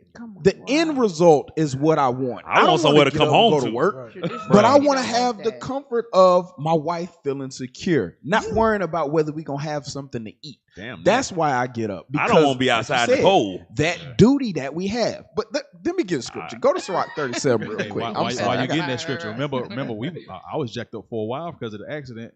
Now I'm all out in the streets trying to make it happen. We got to keep the roof over your head. Yeah, she didn't have to be responsible for that. You know what I mean? So we just do what we got to do. Yeah. Sirach 37 and start at 10. Sirach chapter 37 verse 10. Consult not with one that suspected thee, and hide thy counsel from such as envy thee. So what I'm getting from this sister that's posting that comment is somebody that's envious. But envious of what? Envious of you sisters who have men that are going to step up to the plate, that are going to take care of you, men that are working on themselves to be righteous husbands. Read the next verse. And or women that are changing their mind to become a okay honey. Exactly. As she called them, you are okay honey. Yeah, they're changing their minds to become okay honeys. Because guess what? Okay, honeys get roofs. Yeah. Exactly. And food and And- blankets. That's real. But it's funny. Get their car oil changed. Yeah. But it's Tell funny. me, have you ever tried to go under your car and put some water in the coolant? Wait a Man, minute. you Wait. blow some stuff Hold up. on, wait. We're not gonna run past that. I heard that too. We're not gonna run past that. Why do you got to get under the car to put coolant in the car? Because she's a woman. Because it ain't up under the It was car. before me Under and my the Lord hood. was married and I lived in Colorado. I had a janky car. Her And coolant was up I- under the damn She car. poured And I water in the put damn some oil. In the oil pan. Right. That's why I need my Lord. Oh. Read verse 11, man. Verse 11. Neither consult with a woman touching her of whom she is jealous. So you don't counsel with a woman that's jealous over what you have. Read. Neither with a coward in matters of war, Uh-huh. nor with a merchant concerning exchange. So just for time's sake, don't counsel with somebody who's not in the position that you want to be in. Because this woman that's saying all of this stuff, she doesn't have a righteous husband. She doesn't have somebody that's going to look out for her. She's probably not even married. So why would you get counsel from somebody who's not in the position that you want to be in? You want to have a marriage that's successful. You want to have a husband that you can put your trust in, that you don't have to stash money away. You want to be in a good marriage. She's not in that. So she's giving you counsel because of her position. Don't listen to a woman like that. It's foolish. You don't counsel with somebody who's broke about how to save money. You don't. Nigga live on the street in a box. You don't get If I marriage was you. counsel from somebody who got either 3 failed marriages or who has never been married. I'd be worse off without my Lord. I know it. I'd be Okay, on the side so of look, the road. okay, so sis, we gonna say this: use better punctuation, because if that was, if your goal was saying that the wicked woman has to stash the money, you better write them thoughts out fully. If that's the case, no, because that's what she said. No, I'm saying meant, men will get rid of you because you haven't submitted. And Okay, the woman, okay. You better write know that. what? You I better, apologize. Okay, so no, you wrote no, but guess what? that was needful. You made some, your bad punctuation made good talking points. You know, listen, as a man, we like clear thoughts. We need to know the substance. Say that again. Say it again. We needed clear thoughts, because if you just say something like you gotta that, be very specific you about jump what you say. in mid sentence and you don't put the wicked woman better stash the money. That's what, when you put she better stash money because he gonna cheat. That's Oh no, two you completely sound like different thoughts. Yeah, you sound like the opposite. But you know, the sisters they be wanting us to read between the lines. No, we gotta interpret. We don't read They between throw it lines. out there. God said don't do it, don't do it. I went to public school, boy. I read the sentence for what it is. But that's how they talk to each other. Y'all speak figuratively. Y'all read between the lines. Like, nah. What does that mean? Right. When you You're say it right. this way, I'm gonna take it this way. Look, even the Be people in the precise. comment section was like, "What is wrong with being an okay?" Like they, you know what I'm saying? They confused. Sister, you better traditional beauty. You better use your punctuation. Tighten up. Now back to the point that I wanted to make originally before I went on the tangent, right? Okay. Go to Psalms 30 and 5, because the original thought was don't make decisions based off of your emotions, because a lot of times people will make lifelong or life decisions based off of a moment of emotions. If the Lord dealt like that, guess what? The children of Israel would not be here. Because there are plenty of opportunities that we've given the Lord to be like, you know what? I'm done with these people. I'm done with them. And the Lord could have moved based off of emotion. But guess what? He had a duty to us based off of the oath he made, or the covenant he made with Abraham, to give us the opportunity to get it right. Bro, he told Moses, he was like, look, Moses, I'll start over with you. Bro, the Lord has given us we can start chance over. after chance after chance. We'll get rid of all of them. But the Lord be ready to kill you quick. But he said, Moses, what? We'll start over with you. He said, "Hey, repented me that I made this. So come on, What? I'm finna do it." These niggas is crazy. That boy cracking his knuckles. He was like, Gearing up to get rid of us. And think about the Lord could have easily done it. Yeah. It would have been But nothing was for like, him to say, let's start over. I'm gonna keep my promise. He didn't move based off of his emotion. Right. Read that, Psalms 30 and 5. Psalm chapter 30, verse 5. For his anger endureth but a moment. So the Lord's anger is only going to endure for a moment. It's only there periodically. It's not a perpetual anger with us. Likewise, us with our wives. Should be the same, our wives with us. Read on. In his favor is life. Weeping may endure for a night. So you being sad is only going to last for a short time. That crying that you feel, that pain, that anguish, whatever emotion it is that you have in your marriage, it's only for a time. It's only for a time. But if you can endure that night, if you can endure that weeping, guess what? We can build something better. No thing is going to be constant forever. No pain that you go through. I want everybody, all the people online, to think about this. Think about the worst pain that you've ever felt in your life, whether it be childbirth, whether it be paper cut, surgery, whatever it is, the worst pain that you've ever felt. In this current moment, are you feeling it? No. No. So that means it was only there for a time. Read on. Weeping may endure for a night, but joy cometh in the morning. But what? But joy cometh in the morning. So that enduring of that weeping, guess what? Afterwards, joy is gonna come. Like the brother said, those emotions, they're fleeting. Right. Happiness, it comes and it goes. If you were happy all the time, you wouldn't even realize that you were happy if you were happy all the time. They leave their husband for a nigga who feet stink, then they realize, damn, I really did like my husband. Bro, what? Stay with his mama. Nigga feet stink. So you like what is it? 1 Timothy 6:6 says, but godliness with contentment is great gain. Be content with what you have. Be content with the roof over your head. It may not be a 3,500 square foot house, but guess what? My husband makes sure I got a roof over my head. Like Officer Carmel, said, your ass ain't out in that cold. Right. Be content with what you got, because it's always somebody who has it worse. And for you sisters in this truth that has a husband that he still needs some work, he a work in progress. Guess what? You got a husband. You got somebody that's in this truth, that's putting forth the effort, that's trying to make the change. Be content with that, because you could be out there in the world on your own. Yeah. Hey, the Lord could have killed you.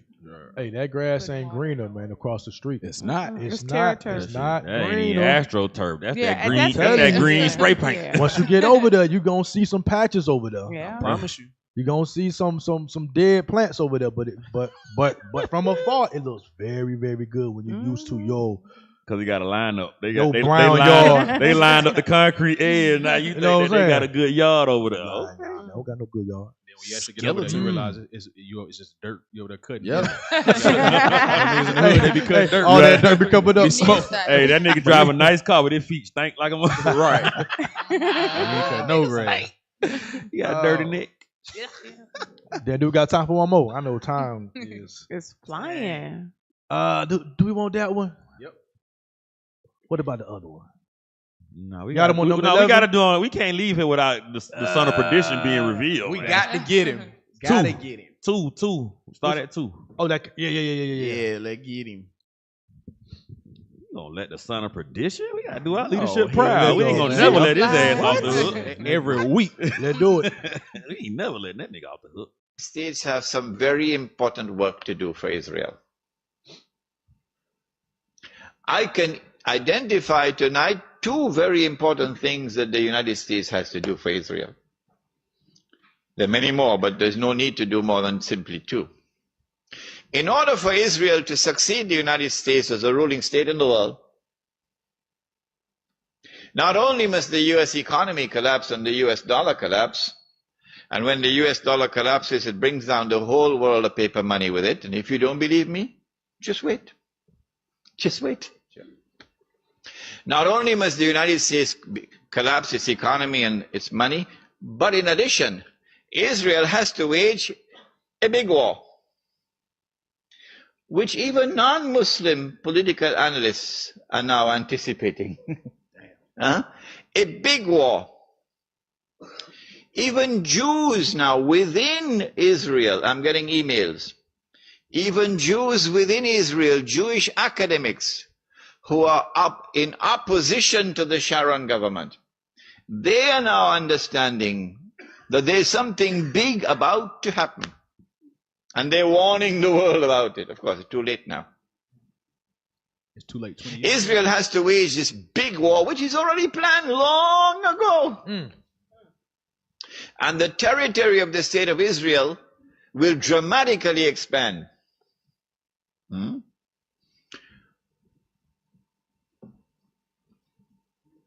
And the Palestinian problem will be solved because they'll be exported out.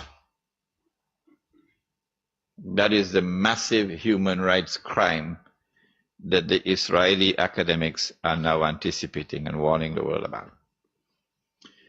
But in addition, in order for Israel to become the ruling state in the world, not only must she take control of all of this territory, she must also control the oil. But you know what? He's describing what's going to happen when we take over. But he's describing what we're in the midst of right now. But this was he's saying it in order when for Ariel Israel to Sharon. When was Ariel Sharon the leader of Israel? Somebody look. I think I want to say 80. Yeah, like from the 80s all the way up to like early 2000. Yeah, Ariel Sharon. Don't nobody know? Come on, Data, get back in the game. Find out Ariel Sharon. Her phone don't work. He was the prime minister of Israel from March 2001 until April 2006. I'm rusty. Go back. Wait a second. From the 70s to when? He did. That man been around. Ariel Sharon been around Israel for a long time. It don't say it at the top. Why you start in the middle? You don't read a book from the middle. Look, they said he been around since the 50s. That man, he just died. That man been around for a long time. So from March 2001 to April 2000. But he was the prime minister. But look, he was running. He was a general and a politician. He was he was in the military. So he was a high-ranking military officer, 1948 to 1974. And then after he got out of the military, when did they get Israel? Politics. In 48. Okay, so this man was around. He was around since they took the land. Right. And then he went straight from running the army to running the government. Yep. Wow. And then he became a prime minister at the end. Who you think was pulling and calling all them shots in between that? Right. Yep. So he was he was a member of Congress from 1977 to 1992, and then from 1996 to 99, he was the Minister of Defense, and he was instructive in the Lebanon War. So he been in politics since he got out of the military. Bro, that man been running stuff around there. He had. So let me get this straight. 20 years ago, we had this Muslim leader, right, who is predicting that America and Israel is going to create a war. Yep. To try to put Israel in power. Israel in power. And collapse their economy. Okay. Let's go to Jeremiah 50. Jeremiah 50 and verse 45. See, our job, our duty is to reveal the son of the wicked, right? The same nation who proclaims that they are all Christian. We want peace. We want love on earth. Right? It's the same exact nation who is going to, that will wage a war that is going to involve every other nation and begin a mass destructive killing spree. Does that make sense? Yeah.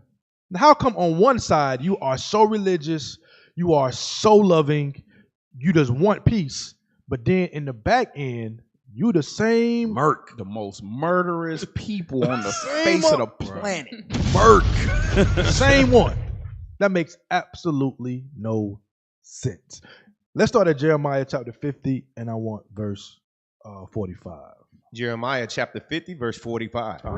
Therefore, hear ye the counsel of the Lord, that he have taken against Babylon and his purposes. So now he's speaking about Babylon, which is today we're speaking about good old America.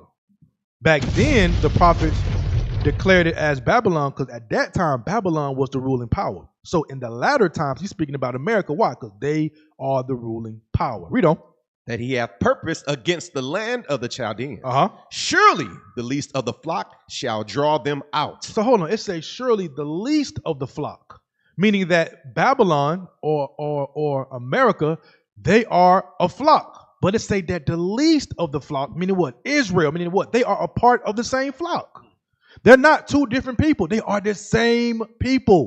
They are the same Edomites that has what? That God gave them the gift of war to destroy the entire world.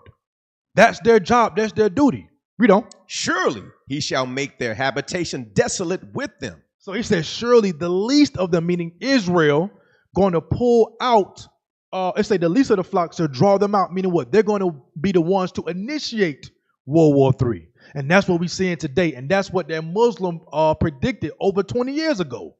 But guess what? The Bible been talking about this. Right. The Bible been talking about this. So we don't got to lean on what the Muslims say. We can lean on what God say.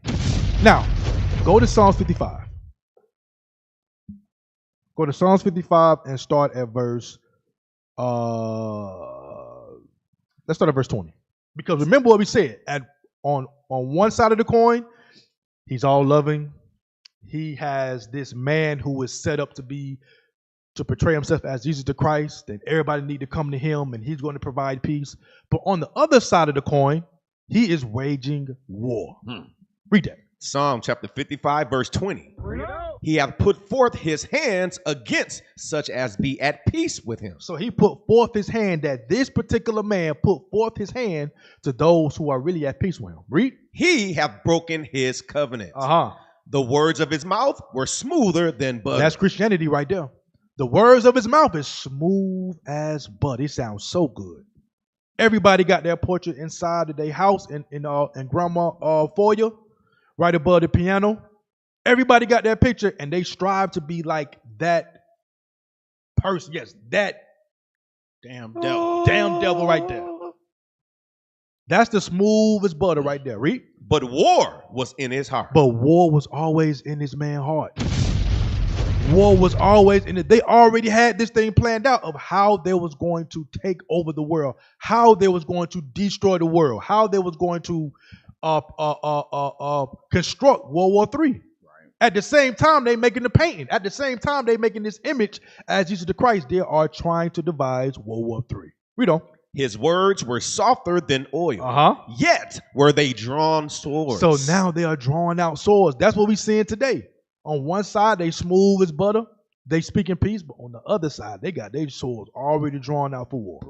That's that white man right there that y'all love so much. Of perdition, that wicked man of sin. That man crazy. Y'all got something? Yeah. Go ahead. Psalm 64, 5. Because guess what? If the Lord showed us in the scriptures long time ago, but guess what? All praises to the Lord that now we can understand it and see it. But even naturally, those who are not blinded by the flood in Babylon, by Babylon media, they can't see it. They can't see what's really happening. Read that. Psalm chapter 64, verse 5. They encourage themselves in an evil matter. They commune of laying snares privily. This man is talking about something 20 plus years ago. And he's telling you, that means they're thinking 20 years ahead of you. If he's talking about it 20 plus years ago, and we just now seeing it now, because Ariel Sharon been gone since 2014, he been out of power. This man is talking about Ariel Sharon and the war that they got to wage. He said it's going to be a big war crime situation. You don't see all the people they killing in Gaza? That man telling you they gonna do a major war crime situation. They finna try to expand their territory. He telling you everything that we're seeing now. He said this is gonna get rid of the Palestinian situation. He's telling us 20 plus years ago, right, exactly what we're watching now. And it's spot on. It's spot on. But guess what? He can see it naturally. But the Lord is telling us what kind of man does this? Because we got to always beware of that man, because why? We got to expose him. It's our job to expose him to y'all. Because guess what? Naturally, you can't see him. You don't know. You like, oh, I'm for Israel. You got Floyd sending them people money to kill people. You got other people all on the end. They shouldn't have shot him with a rocket. You think one rocket is worth all of this. 80,000 lives, something like that so far. Plus, okay, read on. They say, who shall see them? Right. He said, so they laid a trap and they say, who shall see us? Because guess what? They play as if they was being attacked. They put on a good show. Yeah. But what the officer just read in Psalm 55, but war was in his heart. Smooth as butter. That's the who gonna see me. I'm gonna play like I'm the victim. Help me, help me. Help. Throw a rock, hide your hand. Shoot a nigga in the chest and tell me I was attacked. But you know you shot him standing over him. Yeah. But he ran out and fell, but he's trying to stab me first. Nah, but he said, who seeth me? Read. They search out iniquities. They accomplish a diligent search. Both the inward thought of every one of them and the heart is deep. So that's saying they planning 20 years ahead. Searching out diligently. The inward thought, you thinking hard on how I'm going to get this done. They put politicians in place. Like you said, this man went from war general to attorney general to defense, Department of Defense, to the prime minister. He's setting it up the whole way. Boom, boom, boom. And the whole time, now they put the people in Facebook. They put the other people that they need in this place. They put these people in. They got people in the American government. Yep. Captain REA brought out last week. You got they got people in the American government. So they got people calling shots for over here, and you thinking, yeah, our country is pure. Meanwhile, they setting it up so that they could do whatever they want to do. And guess what? You voted for it. Because they put their people in place to put something that's for you to vote for that's going to benefit them in the plan that they got set up. And you don't even see it coming. Why? Because you don't keep none of God's commandments. And you think it's all gravy out here. You want to twerk. You want to twerk. You going to go next? Nah, you can go ahead. He said, you want to go next? I'm saying, you go first. So, okay. So what we don't realize is Esau what was his blessing that he was given? The art of war. War is not, majority of war is not fighting. It's strategizing and picking at the weaknesses of your enemies. Like Officer Carmela said, Esau plans these things light years in advance. We're thinking, how can I get my bills paid tomorrow? They thinking about how can we take over the world in 20 years. Right. We think on such a small scale. When it go to Genesis 27. Let's get it real quick. Go to Genesis 27 and 39. Genesis chapter 27, verse 39. And Isaac his father answered and said unto him, behold, thy dwelling shall be the fatness of the earth. So this is Isaac speaking to Esau. He's telling him, look, your dwelling place, your lands will be the fatness of the earth, meaning the best places on the earth. Guess what? That's going to be where you dwell. Read. And of the dew of heaven from above. And by thy sword shalt thou live. So how are you going to end up in these places? It's by war. You're going to take them by the sword.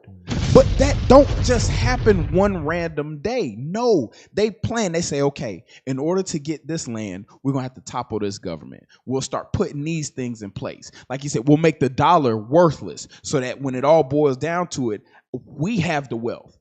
People don't realize that Amalek, they run the diamond industry.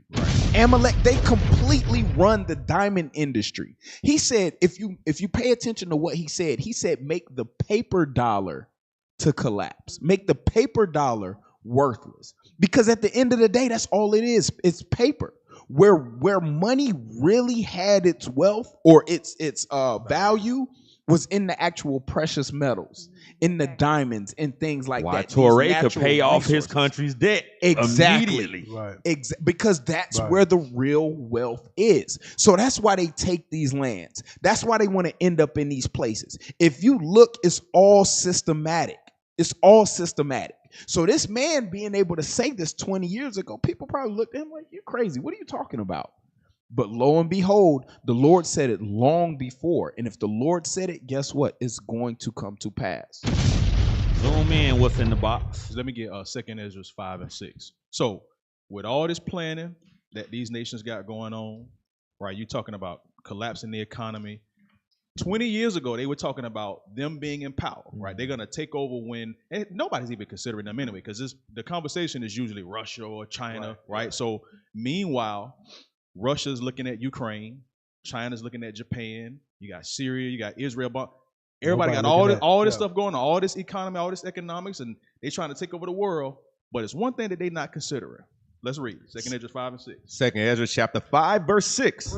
And even he shall rule. So we know Christ is going to rule, right? This is the point. Whom they look not for that dwell upon the earth. So you know what they're not considering? They're making all these plans and making all these chess moves, but ain't nobody considering Christ he's gathering up his army. They not even accounting for the armies that's waiting for God to give Christ to now go get them. Right. Now let's go save them now. Christ ain't even in their mind right now. Put that up. That's fire. Christ is not in their mind right now. So you make your plans. You think you're going to take over next, and then all of a sudden, boom. So you mean to tell me Christ going to hit them with the double? You thought you was going to take over? No. The kingdom is for Israel. That's right. That's it. That's the point. That's why they say the least of them going to draw them out. They ain't even think about Christ. Going to confound the wicked. Yeah. And their devices. That's what the Lord says. So keep playing your little games, Amalek. Keep doing what you're doing.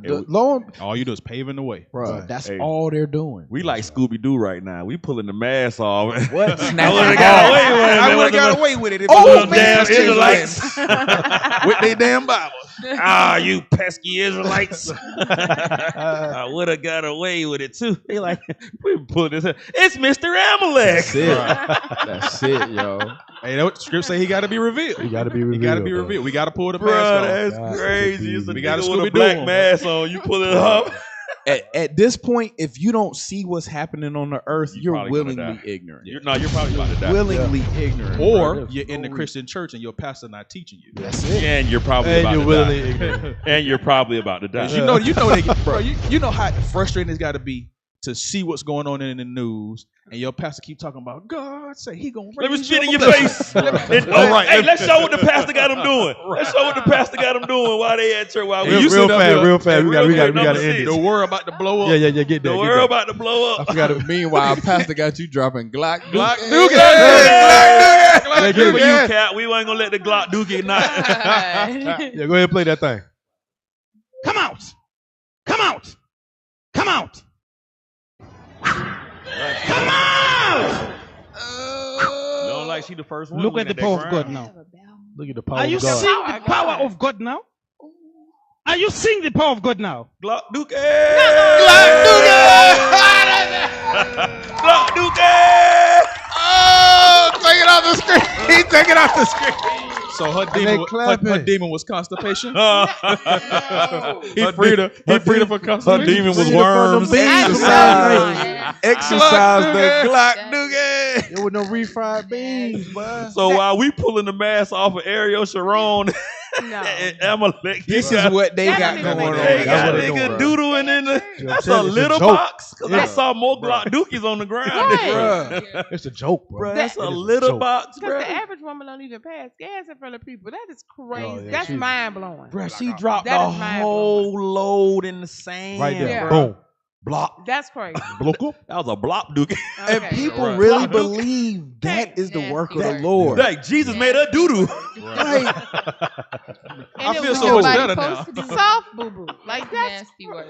You could see that Jesus. You see that Jesus made her doo-doo on all Jesus, Lord. If you believe that's the work of the Lord, you might be ready to get. You might be ready to go out with Babylon. And you probably about to die. You're probably going out with Babylon. If you think Jesus making people doo-doo, you probably about to die. Yeah, I'm trying to tell you. All right, let's go ahead and wrap it up, man. All right, that's our show for today. Hey, y'all give another round of applause.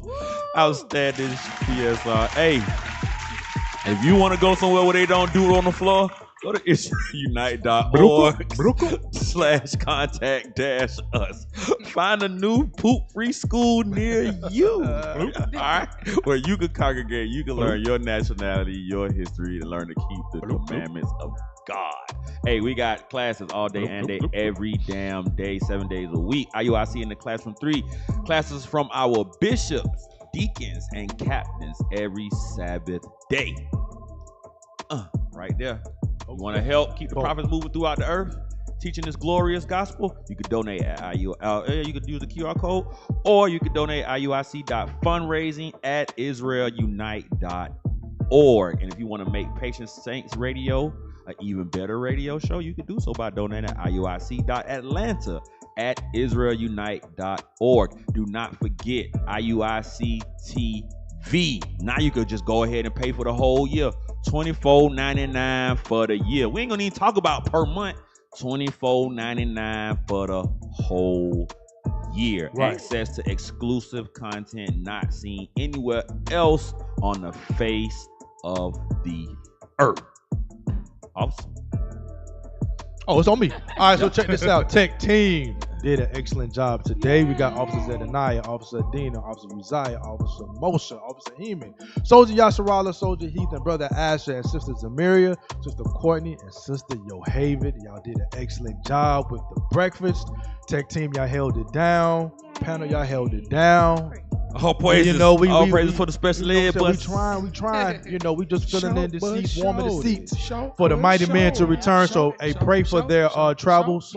And with that, we say shalom. Most High Christ bless you all. Shalom. Hey, shalom. Most High Christ bless.